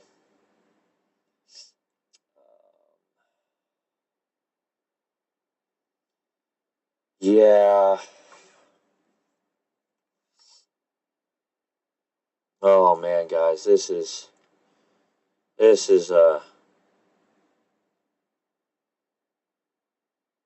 crazy. Trying to find some more. Oh, you guys want to tune into this with me? Let's tune into this with me. Right here. Let's see what they have to say. Would be the wisest thing for Chris to show up here and answer these questions directly. Let's listen. I mean, because otherwise, at the end of the day, it may be that the withdrawals are getting too large for Crypto.com to handle. I mean, all I would say is this, because again, I'm not gonna take up the space. This is my day off, and I'm just here as my independent self. The only thing in which I can say is just probably echo what has already been said by Chris himself. I completely understand why someone wouldn't necessarily have time to just jump into different Twitter spaces, no matter how popular they are. You know, people got to work and do some stuff. But people need to save their businesses from collapsing, and we're giving them an opportunity right now. I have a question that's community oriented. It's right towards you, Red Falcon, since you are. If I could just jump in quickly, Ninja, because I want to drop out just after saying this, because I'm sure, but I do have a community related question. It is community, and you are the NFT in charge. But go ahead, please. Yeah, no. So I just wanted to say that obviously CDC, we're going to post all of our one-on-one reserves. So if someone takes it out or doesn't matter. And also as well, all the clarification which has been given by Chris and Gate.io in terms of those transferred funds. To my mind, I don't think that anything's been non-transparent. Perhaps others will have different opinions.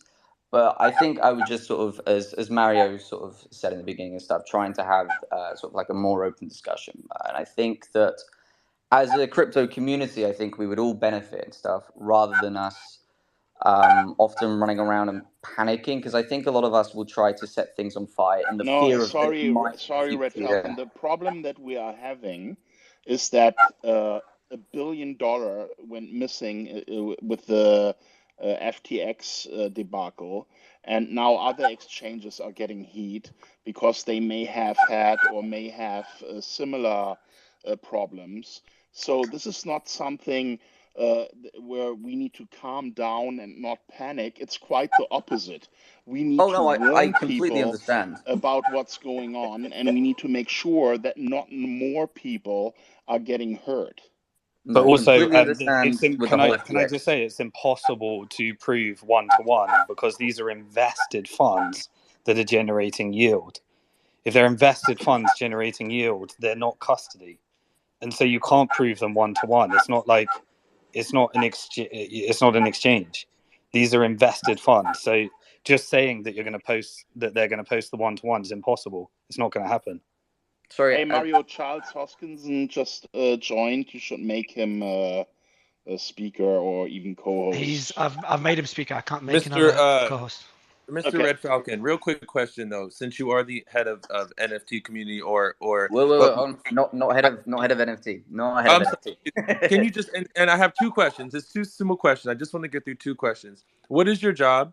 And first of all, thank you for being on stage. I know this is not an easy stage. We understand that you are probably not the right person to talk to for these questions. So I just want to give you that. Thank you for coming up on your day off. Like really sincerely, thank you. I do have two important questions. So what is your job specifically at crypto.com as community NFT? So I'm one of two community managers for the NFT project Loaded Lines. Okay, and what is your job to do with the community? Like, just in a nutshell. Community management can be creating UGCs, being point of contact for both company and holders, organizing IRL events, anything that's sort of within that nature.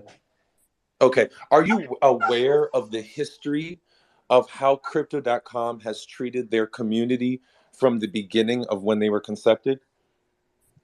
I sort of first started getting involved with crypto.com back in October 2021. So only about a year, basically. Okay. What's your concern? What's your concern, Ninja? Well, I'm just to go back to is like, are you concerned? Like I when I just spoke earlier, and I don't know if you're in the room about what they did to the entire community that was expecting their cards and the token swap that they forced upon us. And I just got a flurry of DMs of people talking about, oh yeah, they screwed us, they effed us this. And I'm just, as a community manager or NFT community, are you aware that, basically they screwed over the community and forced us to. Were you aware of that back in the day? I just want to know if you know the research or if you've done the research on the company that you're working. He is a community manager. He has nothing to do with any of that, and his knowledge about that will be very limited. So if there is anyone at crypto.com who is in an executive position who would like to come here and answer some questions, that would be highly appreciated. And Red, if you have anyone's number, you should urge them to come here because this is only going to get worse. Well, there were 65,000 people here. I'm not gonna peer pressure someone to come to Suede. And Ninja, I appreciate the questions and stuff, but yeah, it's not something that I can comment. The only thing that I can say is that for me personally is that I don't necessarily look where something's been, but rather where something's going, if that makes sense. But that's all I'm going to say on it, and I'm going to drop out. Mario, thank you for having me up. No, I appreciate you being here, man. I appreciate you trying to give clarity. So for anyone in crypto.com that wants to come up and speak up, as we've had over the last few days with other exchanges, it would be great. And I'll message Chris again, see if he changes his mind. Charles, appreciate you being here. I'm glad to be here. Hey, Kim, it's good to see you again, man. How you been? Charles. Yeah, very good, very good. Good to see you too. Charles What is Cardano your take on all is of live this with FTX stuff? I don't know if you're up to speed on what happened to you with crypto.com. Like, what can you add to this whole story?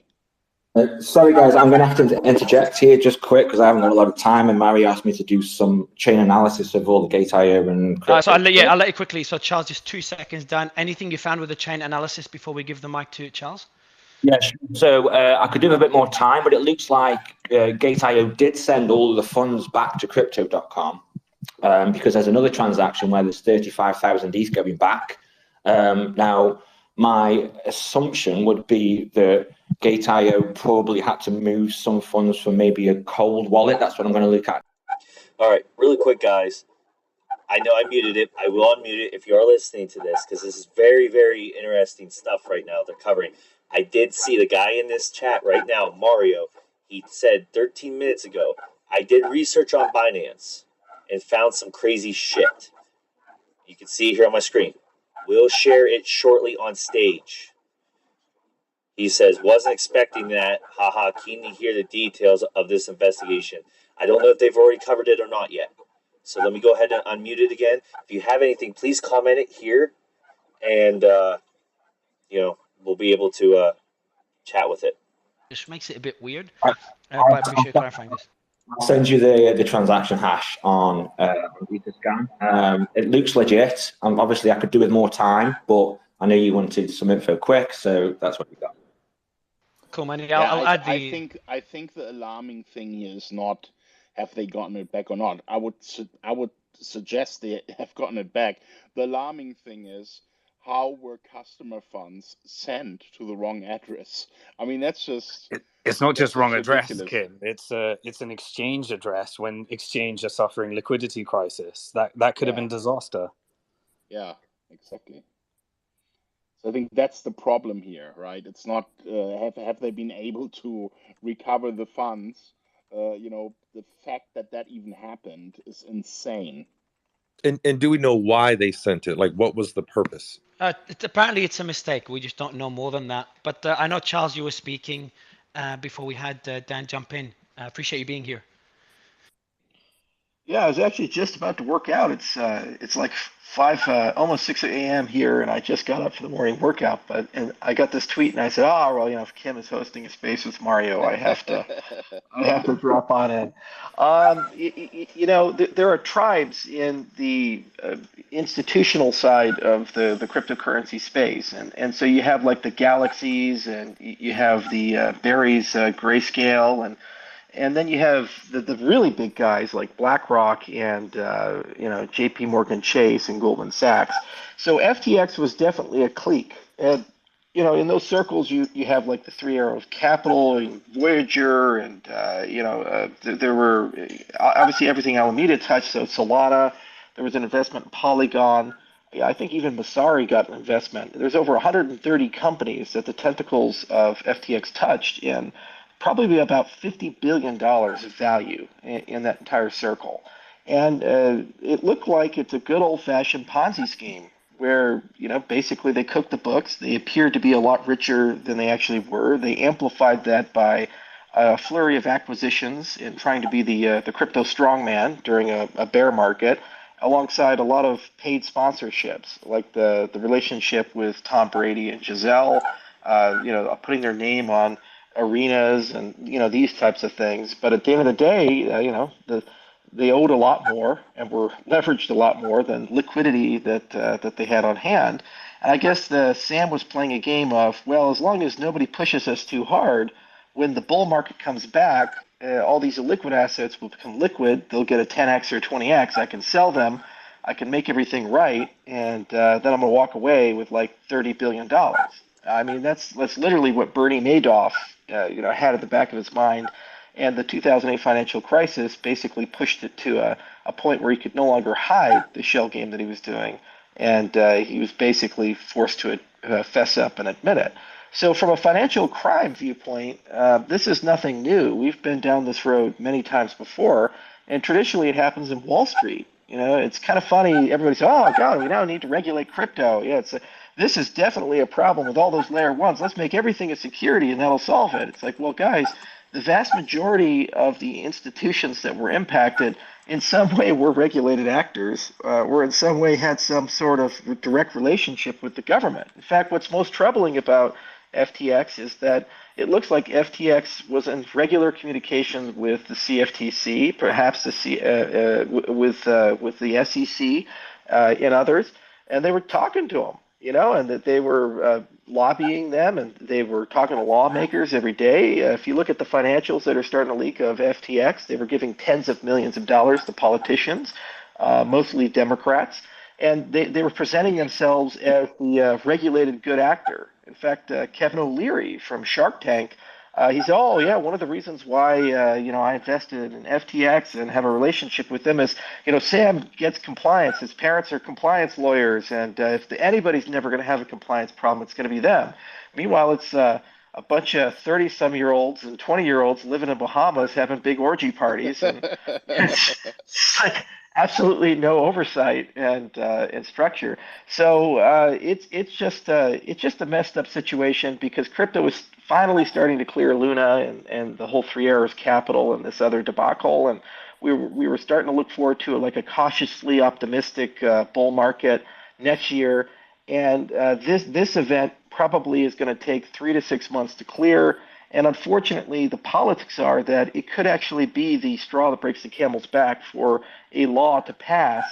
And instead of that being a decent law, like the Digital Commodities Exchange Act, it potentially could be much, much worse. If some of you guys know, I spoke before Congress in June at the House Ag Committee, and we've engaged with dozens of senators and congressmen. I've met the chairman of the CFTC and other people. So I've been pretty heavily involved for the last 7 months with Washington, D.C., and we were starting to get the conversation to a point of where a compromise could be brokered that mostly would leave the industry alone and let the people who are actually building continue building unhindered, and then the people who are doing regulated activities like asset-backed stablecoins and holding customer funds and being in a position of trust, they'd have to fall into a more traditional regulatory structure. And I thought that was a fair compromise.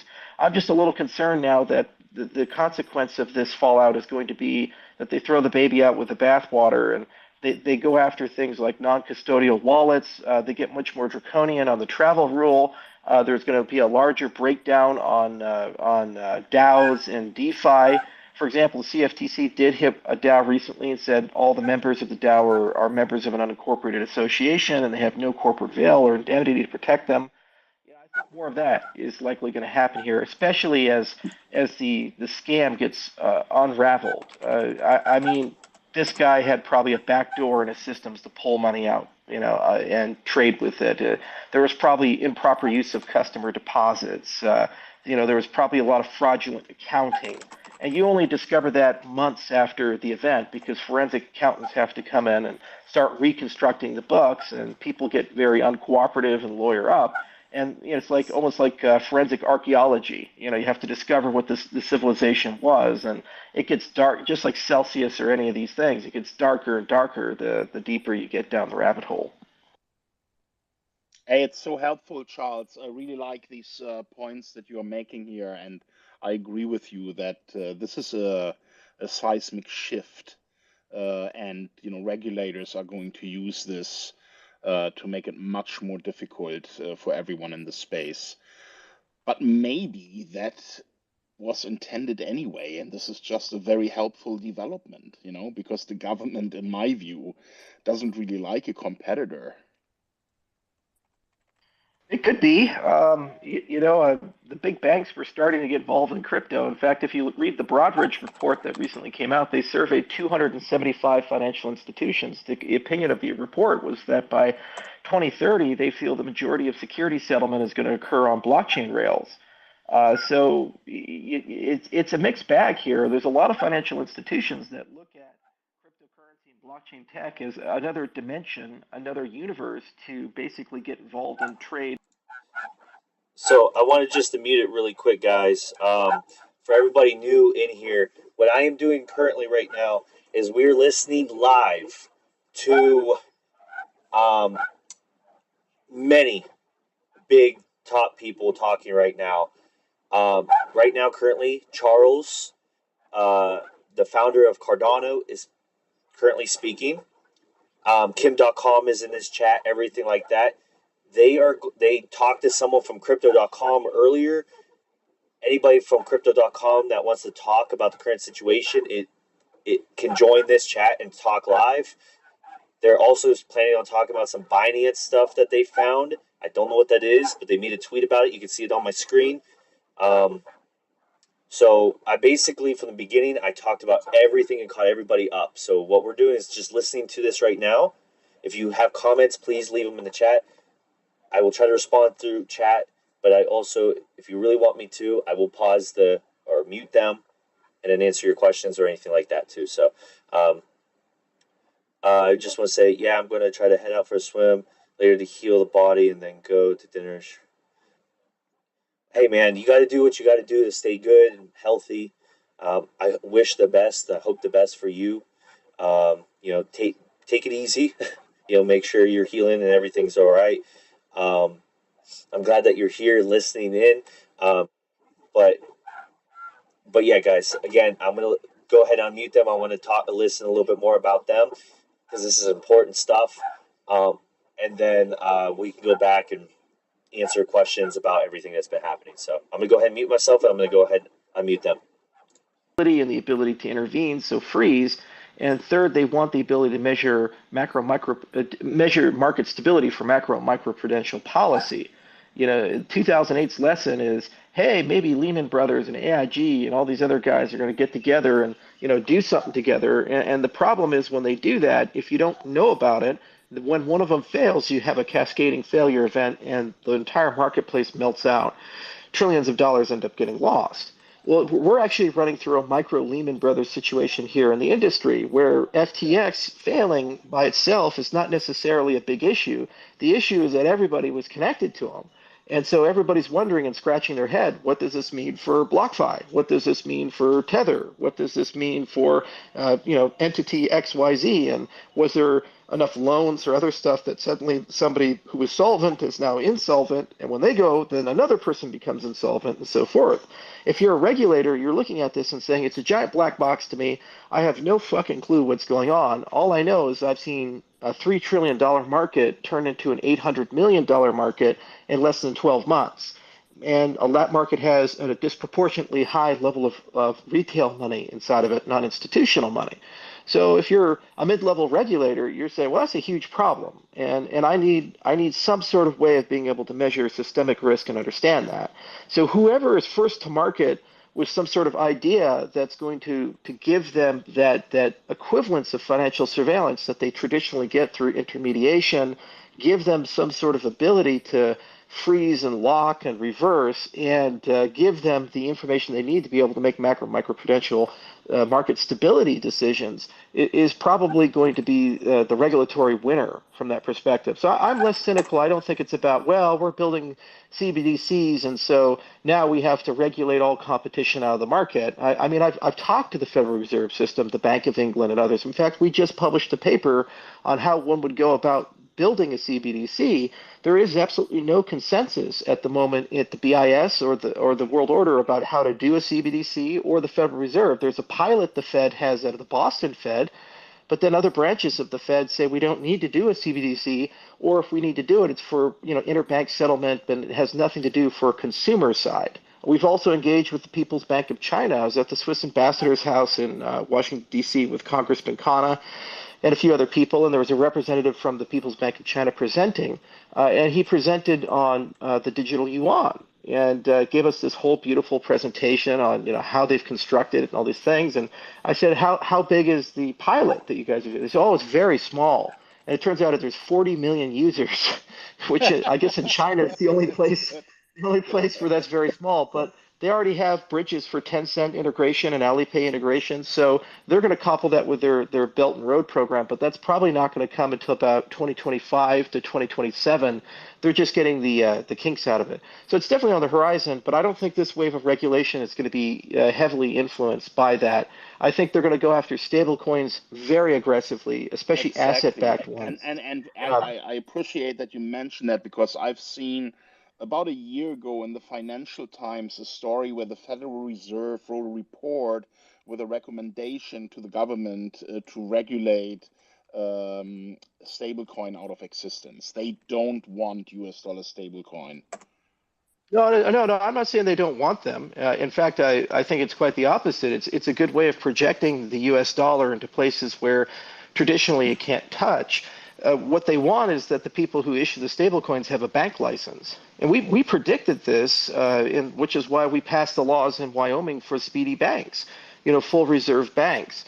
And it kind of makes sense that a stablecoin issuer should be regulated like a bank, because the only reason an asset-backed stablecoin has any value at all is because you're trusting them to hold on to the collateral that's backing the stablecoin. That's basically a bank. When you deposit your money in a bank, you trust the bank not to go and just steal the money and disappear. You trust them to follow a lending policy and be good fiduciaries and so forth. And when they don't, they always collapse. The 19th century is a great example of that. And there was actually over 200 private currencies in the United States during the 19th century. And a lack of transparency and regulation meant that almost every single one of them failed within 20 to 30 years of the currencies being issued because they became insolvent. They basically had a fractional reserve behind their claims of the money. It's just too tempting not to do that. So I don't really. I've spoken with Senator Toomey about this and others who've been pushing for the stablecoin regulation the hardest. For asset-backed stuff, I don't care at all. The algorithmic stablecoin is the more interesting one. MiCA in the European Union is the regulatory framework they put together for that.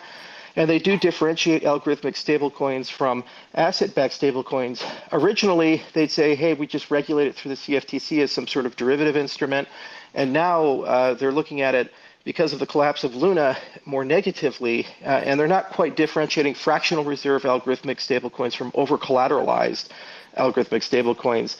And there's a very strong possibility those could get banned. And that's very problematic because that's the only way we can have a truly decentralized, trust-free, blockchain custodian-based stablecoin. And it's super important for countries that want to adopt Bitcoin as a reserve. They need something to make a synthetic asset that's a means of exchange and a unit of value, a unit of account. It's super important for our industry because then you have DeFi with these algorithmic stablecoins and you don't have to trust Tether or Circle. And they mostly escaped national regulation of one jurisdiction or the other. You don't need a bank license or any of these things. That's the instrument I'm most concerned about on the stablecoin side. Don't you think that the Federal Reserve would have an interest in being the only issuer of something that is like a, digital US dollar? Why use even third-party banks when in this digital world with blockchain technology and all that, they could now literally take over and issue their own, US dollar digital equivalent, stable coin.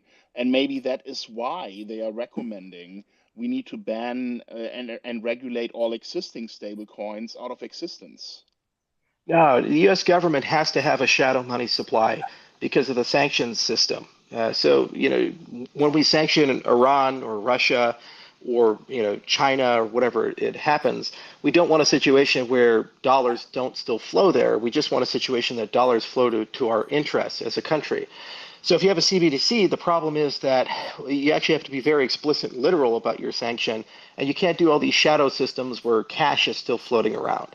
So you need some sort of thing that's dollar-esque and still connected to the US dollar to exert our geopolitical influence and allow us to pay our friends, whether they be political dissidents or critical companies that we still have to have relationships with, but you can't officially have a relationship with them. So that alone is a multi-trillion-dollar business when you actually sum all the world together. And you need an asset-backed stablecoin there. The other thing is that it's nice to have a stablecoin where you're effectively the dollar, but you're not, because there are certain countries that don't want to announce that they're dollarized. But for example, El Salvador. So they adopted Bitcoin. Well, actions are still the U.S. dollar. And at some point when they fully digitize, those are going to be dollar stablecoins that are floating around. Now, if there was a CBDC, the U.S. dollar, Bukele would not adopt that and say, oh, no, I'm going to have the Federal Reserve be my central bank. He'd still, air quotes, want to have monetary independence, but he'd be probably pretty comfortable using Circle or something like that. So there's definitely a place and a need in many different circles for this money to exist. And it doesn't necessarily divorce itself from U.S. policy, because at the end of the day, if you're an asset-backed stablecoin, all roads lead to Rome, you would be backed by U.S. dollars. So whether you take that and put a shell over it and you call it, XYZ coin, or you do it directly, it still is using the U.S. dollar as its mechanism. So it doesn't contradict U.S. foreign policy. The problem is algorithmic stablecoins don't do that. They take a completely new asset class that has no material connection to the central bank, in this case Bitcoin or Ethereum or Cardano like ADA, and then they turn it into another instrument that's value stable. Now, if you could pull that off, you have basically a recreation of gold-backed money. The Bretton Woods Agreement from the 40s. You have a situation where something that looks a lot like gold, like Bitcoin or ADA, which is a deflationary monetary policy, suddenly turns into something that looks a lot like the US dollar, and there is absolutely no bank involved, no custodian involved, no financial surveillance involved, and no power of the state involved in that process. That's much, much more scary, and it's the thing I think worries them the most if it takes on. Yeah, Hey, very Charles, can I ask a interesting. few questions away from stablecoins? How you doing? It's Simon Dixon. Hey, Simon, good to see you again. Yeah, it's been a while. Pre-COVID world, I think. Sorry, guys. I keep doing Kanye on everybody here, but I've got to bounce in just a few minutes. I'm so sorry. Mario, I've done a bit more digging, and it looks like Gates have sent all of the funds back to Crypto.com via 7 transactions, averaging about 40 to 50,000 ETH a pop. And so that probably is to preserve their own hot wallet liquidity, just in case they had a large influx of users trying to withdraw Ethereum. So they basically spread it over the course of a week. It's all gone back to Crypto.com, and I would speculate that was just to preserve their own liquidity. I appreciate it. Thanks a lot for sharing, Dan. Thanks, man. Right, I've got to bounce, Mario. Cool. I'll ping you Yeah, back hit now, me up. so- Hit me up. Yeah, if you've got anything urgent, hit me up on WhatsApp, and I can share it as well. All right, cool. Cheers, All right, guys. cool. Cheers. Yeah, so Charles, if a platform like Crypto.com is giving people, say, a 5% yield on their Cardano, on their ADA, what do you think they're doing with it? Do you think they're just staking it and just paying it in kind and taking a clip off the top, or do you think there's something else there? Well, that's right around what the stake pool rewards are at the moment. So probably at that yield, it's not too bad. In general, there's a few things you can do to yield augment. You can sell covered calls, and you can do some relatively low risk lending strategies, and you probably can shave another 2-3% without too much worry with your portfolio, especially covered calls, because worst case scenario, you sell the asset, and a downturn, people need to buy that as part of a short strategy. So there's not a huge amount of risk. Where it gets problematic is if you have an asset that doesn't have positive carry, like Bitcoin, and you're offering a yield that high, because there's no staking mechanic to get you that majority of the thing. So you have to have higher risk endeavors. So I wouldn't worry too much about that, assuming that it's just a pure staking play. But it could potentially be problematic depending on what they're doing. And I have no idea what Crypto.com does. Yeah, But so it could either be lending for shorts, so covered call, or it could be staking, and it could be using that to generate yield. And by the way, you can combine strategies together. Like you could stake and sell for covered calls, and that's a quite effective strategy. And usually you can yield about 7 to 9%, depending upon the counterparties you're dealing with and the level of volatility, as also the size of those options markets. And is that the covered calls? Is that something you do on chain? You don't have to do that on chain. Those are usually private agreements between parties. And what happens is somebody takes a short side, but they want to maximize. They want to have a clarity on how much they can lose, and so they buy a covered call basically to close their downside. And so they're betting the market's going down. So when you're in a bear market, covered calls are a great strategy because you almost never actually end up exercising them, and you make free money on it, especially if it's covered, so you have zero risk. You just buy back the asset if you have to sell the asset or exercise it. Sure. So is there counterparty risk? Where's the marketplace? Well, you're not giving them necessarily the asset if you're a custodian, so there's really not a lot of counterparty risk because they pay up front for the covered call, and whether they exercise it or not, it's not your problem. Now, the other side would be, a problem, but a put. But the covered call is a pretty risk-free strategy. There's no counterparty. Lending has counterparty risk, and actually, that's probably what the concern is with the collapse of FTX. Is that when you start transitively crawling that graph, there's going to be an enormous amount of lending that's been done, and now because people aren't going to get paid back, they all become insolvent. So there's going to be like an insolvency chain, and it knocks a lot of people out. That's where I was trying to get to. There's going to be a counterparty at one side of that trade, right?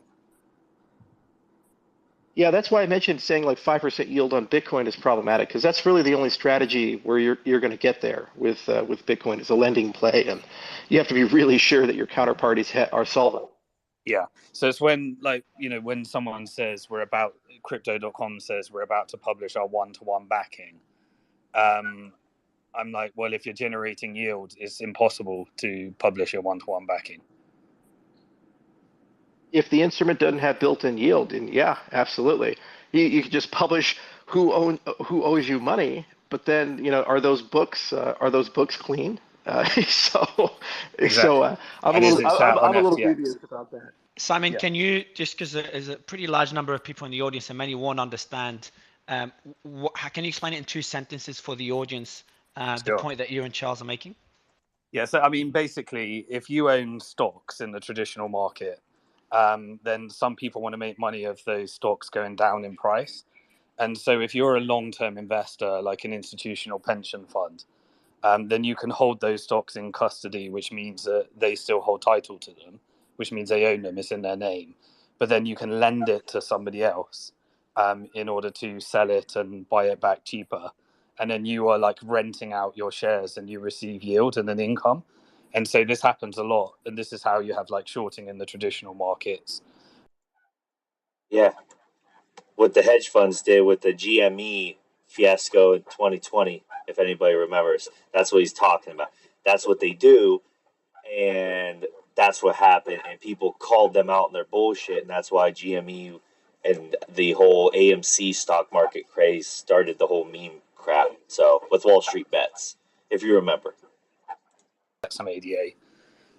Or you're doing something with it that then means that you're taking some kind of counterparty risk, which means that it sits at an exchange. And if an exchange blows up, then that crypto.com platform will have a hole as per the chapter 11, or whatever the outcome is.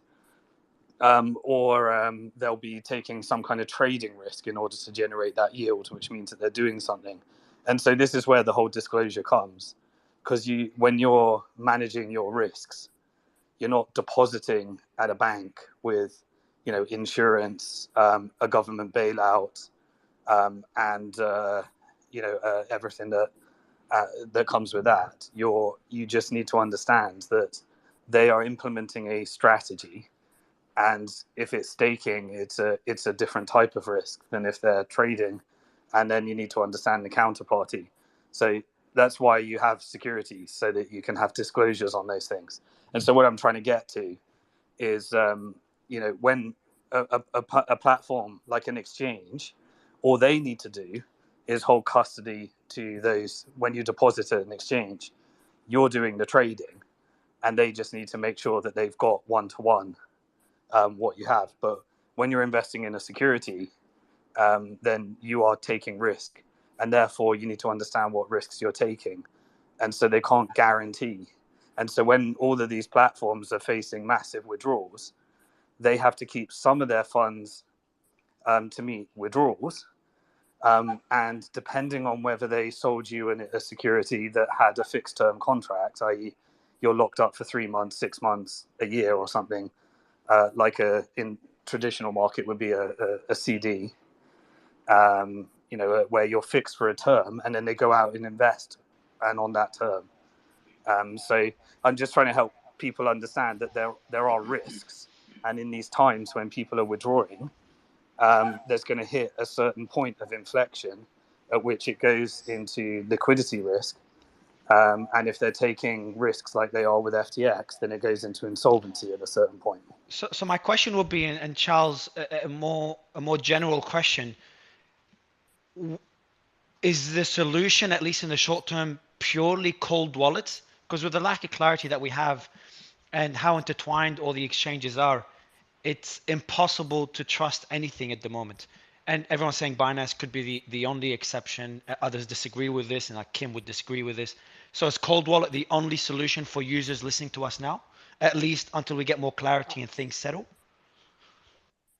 Yeah, I mean, don't exchanges aren't banks, guys, and it just blows my mind. We always say, "Oh yeah, crypto, be your own bank." We're finally able to custody our own assets, and yay! And then 65% of all crypto is held on exchanges, if not more, which is just so fucking frustrating to me. Because not only do they hold it, if you can stake with it, if you can vote with it, then you're actually handing your yields and your voice to a centralized actor, and they don't have the regulatory oversight acumen to manage that for 11,000 different assets. And that's just a huge problem. So pull your money off exchanges. I've been saying that since the beginning. Anybody who's real in crypto believes you should be your own wallet, and there's plenty of great options to secure your assets. Like hardware wallets are great, and paper wallets are great, and this is and I think it's a good litmus test for your ability to be competent in crypto. If you honestly have difficulty using a ledger or a Trezor or a paper wallet, you have to really reevaluate, is crypto for you? Is this something you want to get involved in? There's certainly regulated actors that can come and be intermediaries, and this is the other frustration with the SEC and others not approving certain things. That if you want safe on and off ramps, there's certainly a place for trusted intermediaries to manage a crypto portfolio, just like a stockbroker does, or an asset manager does on your behalf.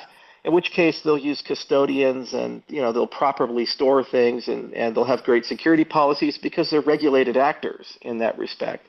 But it's just deeply frustrating that there's a lot of consumers that they'll go create an account, they'll buy a bunch of stuff, they have no idea what they're doing with it, they leave it on the exchange, and then the exchange goes belly up, and they're like, oh, okay, so like the government's going to come and give me a bunch of money to bail me out.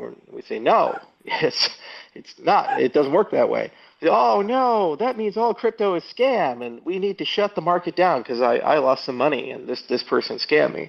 It's not a good look, and it unfortunately has now been amplified at a scale that it's going to be very hard for the industry to just brush off like we did GOX and other things and keep moving on. There's going to be congressional committees talking about this. There's going to be journalists writing about this. There's going to be movies made about this. Jonah Hill will probably play SBF. He was born to play this role.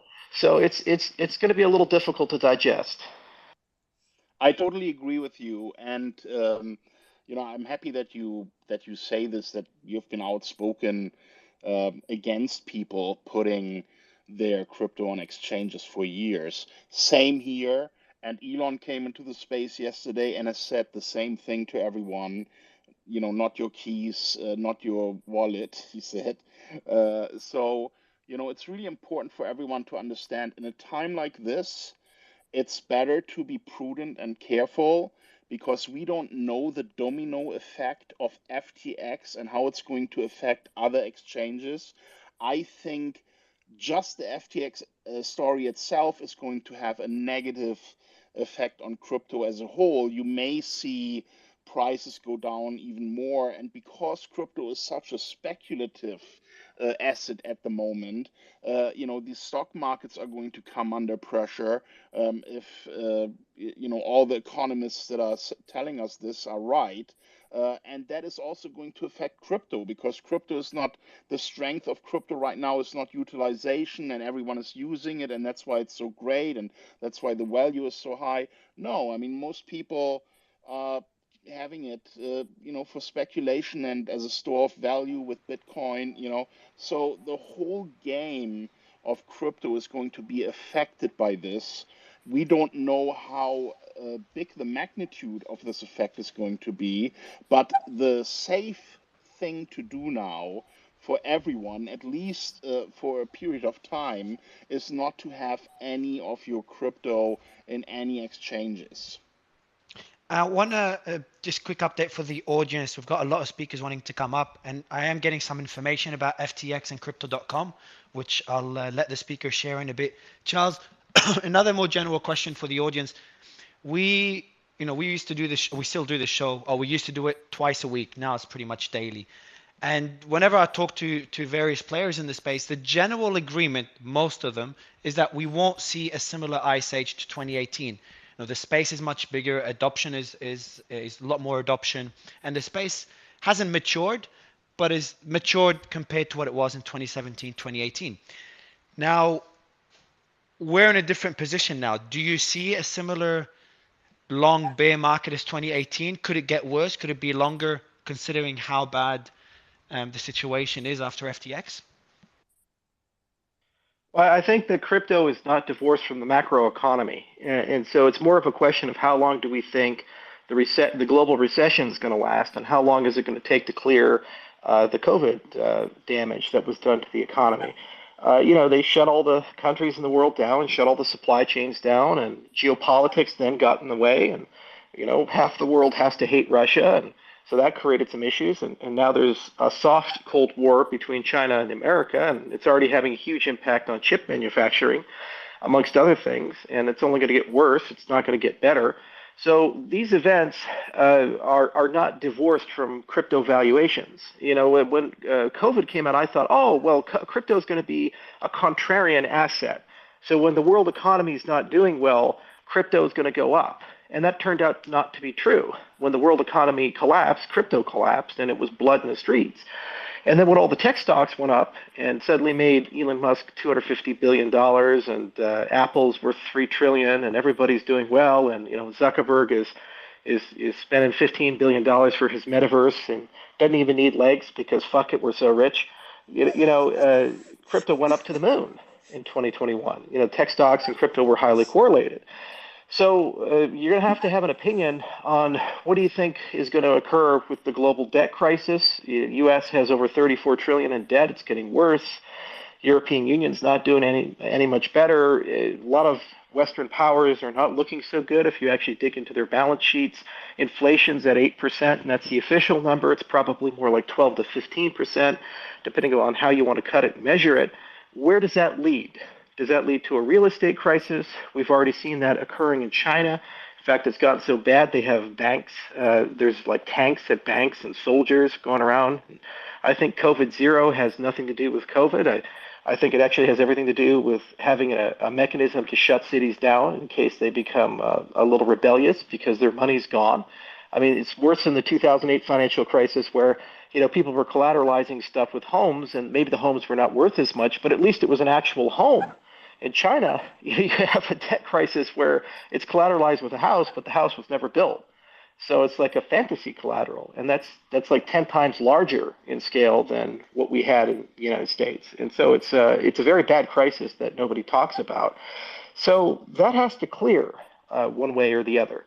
And depending on how that's handled and what happens with it, either it clears okay, in which case the markets recover, and then I think crypto organically recovers, especially as regulatory clarity comes, because you'll see an enormous amount of institutional money that now has these strong ESG mandates on it, and they can't put it in hydrocarbons, and they can't put in other things. So they look at crypto as kind of a clean asset class to dump billions and trillions of dollars in, and we could see crypto recover very quickly in that case.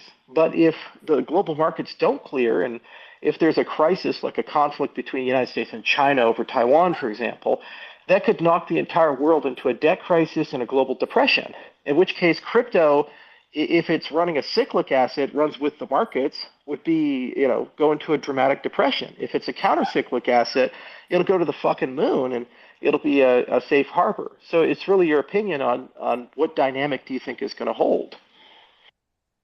Yeah, the safe harbor that you are talking about, in my opinion, is only possible if people are actually using it in day-to-day spending. If they pay their bills, their groceries, with crypto, then it can be that counter asset that people rely on rather than everything else that's folding and currencies that are causing massive inflation because they're getting printed so much, and the debt crisis. I mean, in the US, it's now paying what, 600 billion a year just on interest. That used to be the military budget less than a decade ago, right? So it's just completely insane and unsustainable. And my hope has always been that when we come into this crisis, which to me was clear as day 10 years ago, that we're going to enter into this difficult period. And my hope was that crypto will evolve to become this new, money that people are using every day, and where the invisible hand kind of saves the economy because we are all kind of disconnected from that stupid speculative bubble and inflated fiat currencies. But because crypto became the speculative thing and everyone wanted 10x, 100x, and these crazy returns, we've completely missed the opportunity to really make crypto that saving angel asset that keeps us going when everything else crumbles. Well, what's interesting is if the interest rates double or triple, that 800 billion, 900 billion a year we're paying in interest, which is now the same as our military, could turn into multi-trillion-dollar interest payments, which is larger than the entire U.S. budget. So that's when you've crossed the point of no return. So good to bring that up. Very few people think about that or know that, but it is an existential national security concern at this moment. Now, in terms of crypto adoption, it's important to point out that over 40% of the people of Vietnam have crypto or use crypto or considering to use crypto. And it's important to point out that about 31% of all the people in Nigeria, a 200 million person country, are in the same situation about crypto. So, in the Western world, a lot of people got in with avarice and 10x's, and they had this idea that, buying one token of something is going to make them instantly wealthy. But in the developing world, a lot of people are actually looking at crypto as a legitimate alternative asset to do stuff with.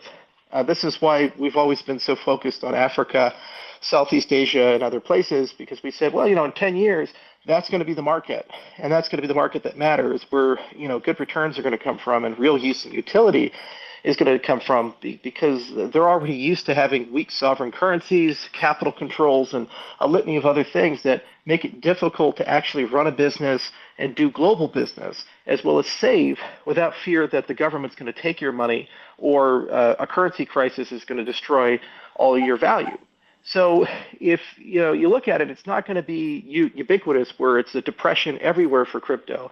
I still do believe the next 100 million, 200 million crypto users are probably going to come from Africa and Southeast Asia and the Latin markets, especially Latin America. If you look at Brazil, Argentina, Chile, Ecuador, Bolivia, all these Peru, all these governments have elected people in some cases who actually publicly state they're communists. And if you look to Venezuela, when you elect a radical left-wing government, within 10 or 15 years, you go from a wealthy nation to, man, that dog looks pretty tasty. It's a real bad situation. And so if there's a collapse of nations in South America, then that's going to be a massive demand for crypto. So essentially, it's a shift of narrative, because that was the narrative back in 2017, 2018. And now we've kind of shifted to the hype behind DeFi and then NFTs. So what we went through in the last few months kind of will set us back to the core value of Bitcoin and layer ones and the real utility they'll have in our world. And I think DeFi and NFTs could be delayed significantly in terms of adoption and gaining user trust back. Aksu, I'll give you the mic if you've got a question for Charles. Hey, I just had like an open question for everyone speaking, if that's okay. Yeah, of course, bro. Yeah, so I mean, I think we spent a lot of time talking about this disaster that's happening with FTX, BlockFi, whatever, right? There's like rumors about crypto.com. But I think for me, the part that I struggle with is thinking about pragmatic solutions. Because I think no matter what, in the long run, normal people are not going to self-custody their crypto. As much as I respect like everything Kim.com is saying, it's such a bad user experience, right? And I would never trust my parents, for example, who are maybe not the most tech savvy, to self custody like even one Bitcoin or even like one CryptoPunk. So like, how do you think like crypto becomes mainstream and can be adopted if these centralized exchanges are so sketchy, even with like the weird shenanigans they're pulling with proof of reserves, but then the alternative, which is self custody, is so cumbersome and the learning curve is so steep? You know, we had someone here yesterday who said that, and I can't believe that statement that it is too hard. It is absolutely not. The apps that are out there are super easy. You know, they explain themselves. And if anyone just, if you want to educate your parents on how to use this, if you can teach them how to use a remote control for, you know, a new TV, this shit is easier. And they're really good apps, really good, you know, hardware wallets. Like, this is really a no-brainer. And to say this is too complicated, is just not true. Would you say Well, go ahead. No, go, Charles. All right, I'll take it. What I was gonna, I'm gonna add, and I'll get Charles and Simon. What I was gonna add, Kim, is the using it is not difficult. It's the storage of the private key that's the difficult part. Not being able to reset your password or having customer service there. That for me is the problem that is difficult, at least for now, to solve. I'd love to get Charles's thoughts and then Simon. You know, first off, we built an entire economy off of the American citizen's ability to keep something secret. So your social security number, they give you one when you're born, and we say, okay, keep this secret. And if you screw it up, well, you know, identity theft happens, and you know we have $50 billion a year in identity theft, and no one seems to do anything about it. So it is kind of puzzling when they say, oh, well, we can't keep keywords secret. My God, consumers will be terrible at that. You know, but they do have passwords and they do have social security numbers and so forth. But, you know, to be fair to the people who criticize private public key management, we do have more than 30 years of history with Web of Trust, where if only people adopted PGP, we'd have a password-free internet and a much better identity layer for the entire internet. But the fact that they didn't basically forced us into an intermediate solution that is prone to a lot of security problems.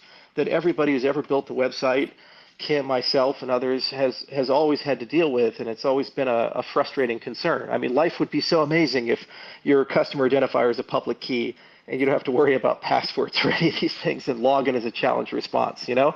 So that's one thing. But, you know, the other thing is that we're not saying with self-custody that that's the only option. The thing is that you want that to be your baseline, and then when people custody your crypto for you, those are middlemen of desire, meaning that those people are trusted, they're regulated, and they have capabilities to ensure that they stay regulated and trusted. The problem with the current custody situation is an exchange is being used as a custodian, and they're even incentivizing this by offering yield products on top of that to leave the crypto in because they get the spread. And in the process of doing that, they're engaging in risky behavior, which ultimately makes them insolvent when bear markets come and they lose all the customer funds. Copper doesn't do that. You know, normal custodians don't do that. They charge me to store my funds. Now, this is actually a problem I think the regulators created. We created the Speedy Bank model over in Wyoming, not just as a full reserve bank for U.S. dollars, but also for crypto. Because we thought in our head, oh, well, you know, people with bank licenses, we can create these things. Consumers can leave their funds in it. You can have a traditional experience of storage of funds, and you pay a fee for that. They don't pay you, you pay them. That's the business model. They don't engage in lending or other high-risk stuff. And that's perfectly fine for grandma or for an asset manager or for other people to get involved in. The problem is using institutions that are not custodians as custodians and then having those institutions be incentivized to offer yield products on top of it. And those yield products basically go belly up when conditions get bad and they lose all their customer funds. That has to stop, and that should stop being conflated with custodianship. Actually, I'll let you respond before I give the mic to Simon. Thanks. Yeah, I mean, I honestly I agree to a certain extent that self-custody is probably not as difficult as a lot of. So, I don't want to sit here for crazy more long time because we've been live for 2 hours and 40 minutes. I am pretty tired. I haven't slept yet. And very interesting stuff, guys. I will go ahead and retweet this, and I'm also going to share it in our chat on Telegram. So if you guys want to see this right now, I will go ahead and tweet it right now. and I am tweeting it right now. And then I'm also going to go ahead and copy it and paste it in our Telegram. So if you guys want to check this out, please do so. But I am going to go ahead and end the stream here soon. No, you're very welcome, guys. Please, I don't know how long they're going to talk. Last night they were on here for hours talking, hours. So if this is something that you are interested in learning more, please tune in. We got Charles on here, knows his shit. Kim.com knows his stuff. I'm not too keen with Mario Guy, and I'll be honest, because he is a Bitcoin maxi, it very much seems. And yesterday he blamed DeFi tokens for the downfall of decentralization. Look, yes, FTX primarily focused with DeFi and the DeFi tokens, decentralized tokens. But don't point fingers at decentralized. It wasn't anything to do with crypto. It had everything to do with Sam. Sam created his own tokens, and he fudged everything, right? Ethereum was on it, and several other big tokens, right? A lot of them, and so just I don't really care for him. But anyways, thank you guys for tuning in. I appreciate it very much. Hopefully you enjoyed it. I want to do more of these. So again, thank you again. I hope you have a great night, great day wherever you are, and I will catch you guys next time. Okay, see ya.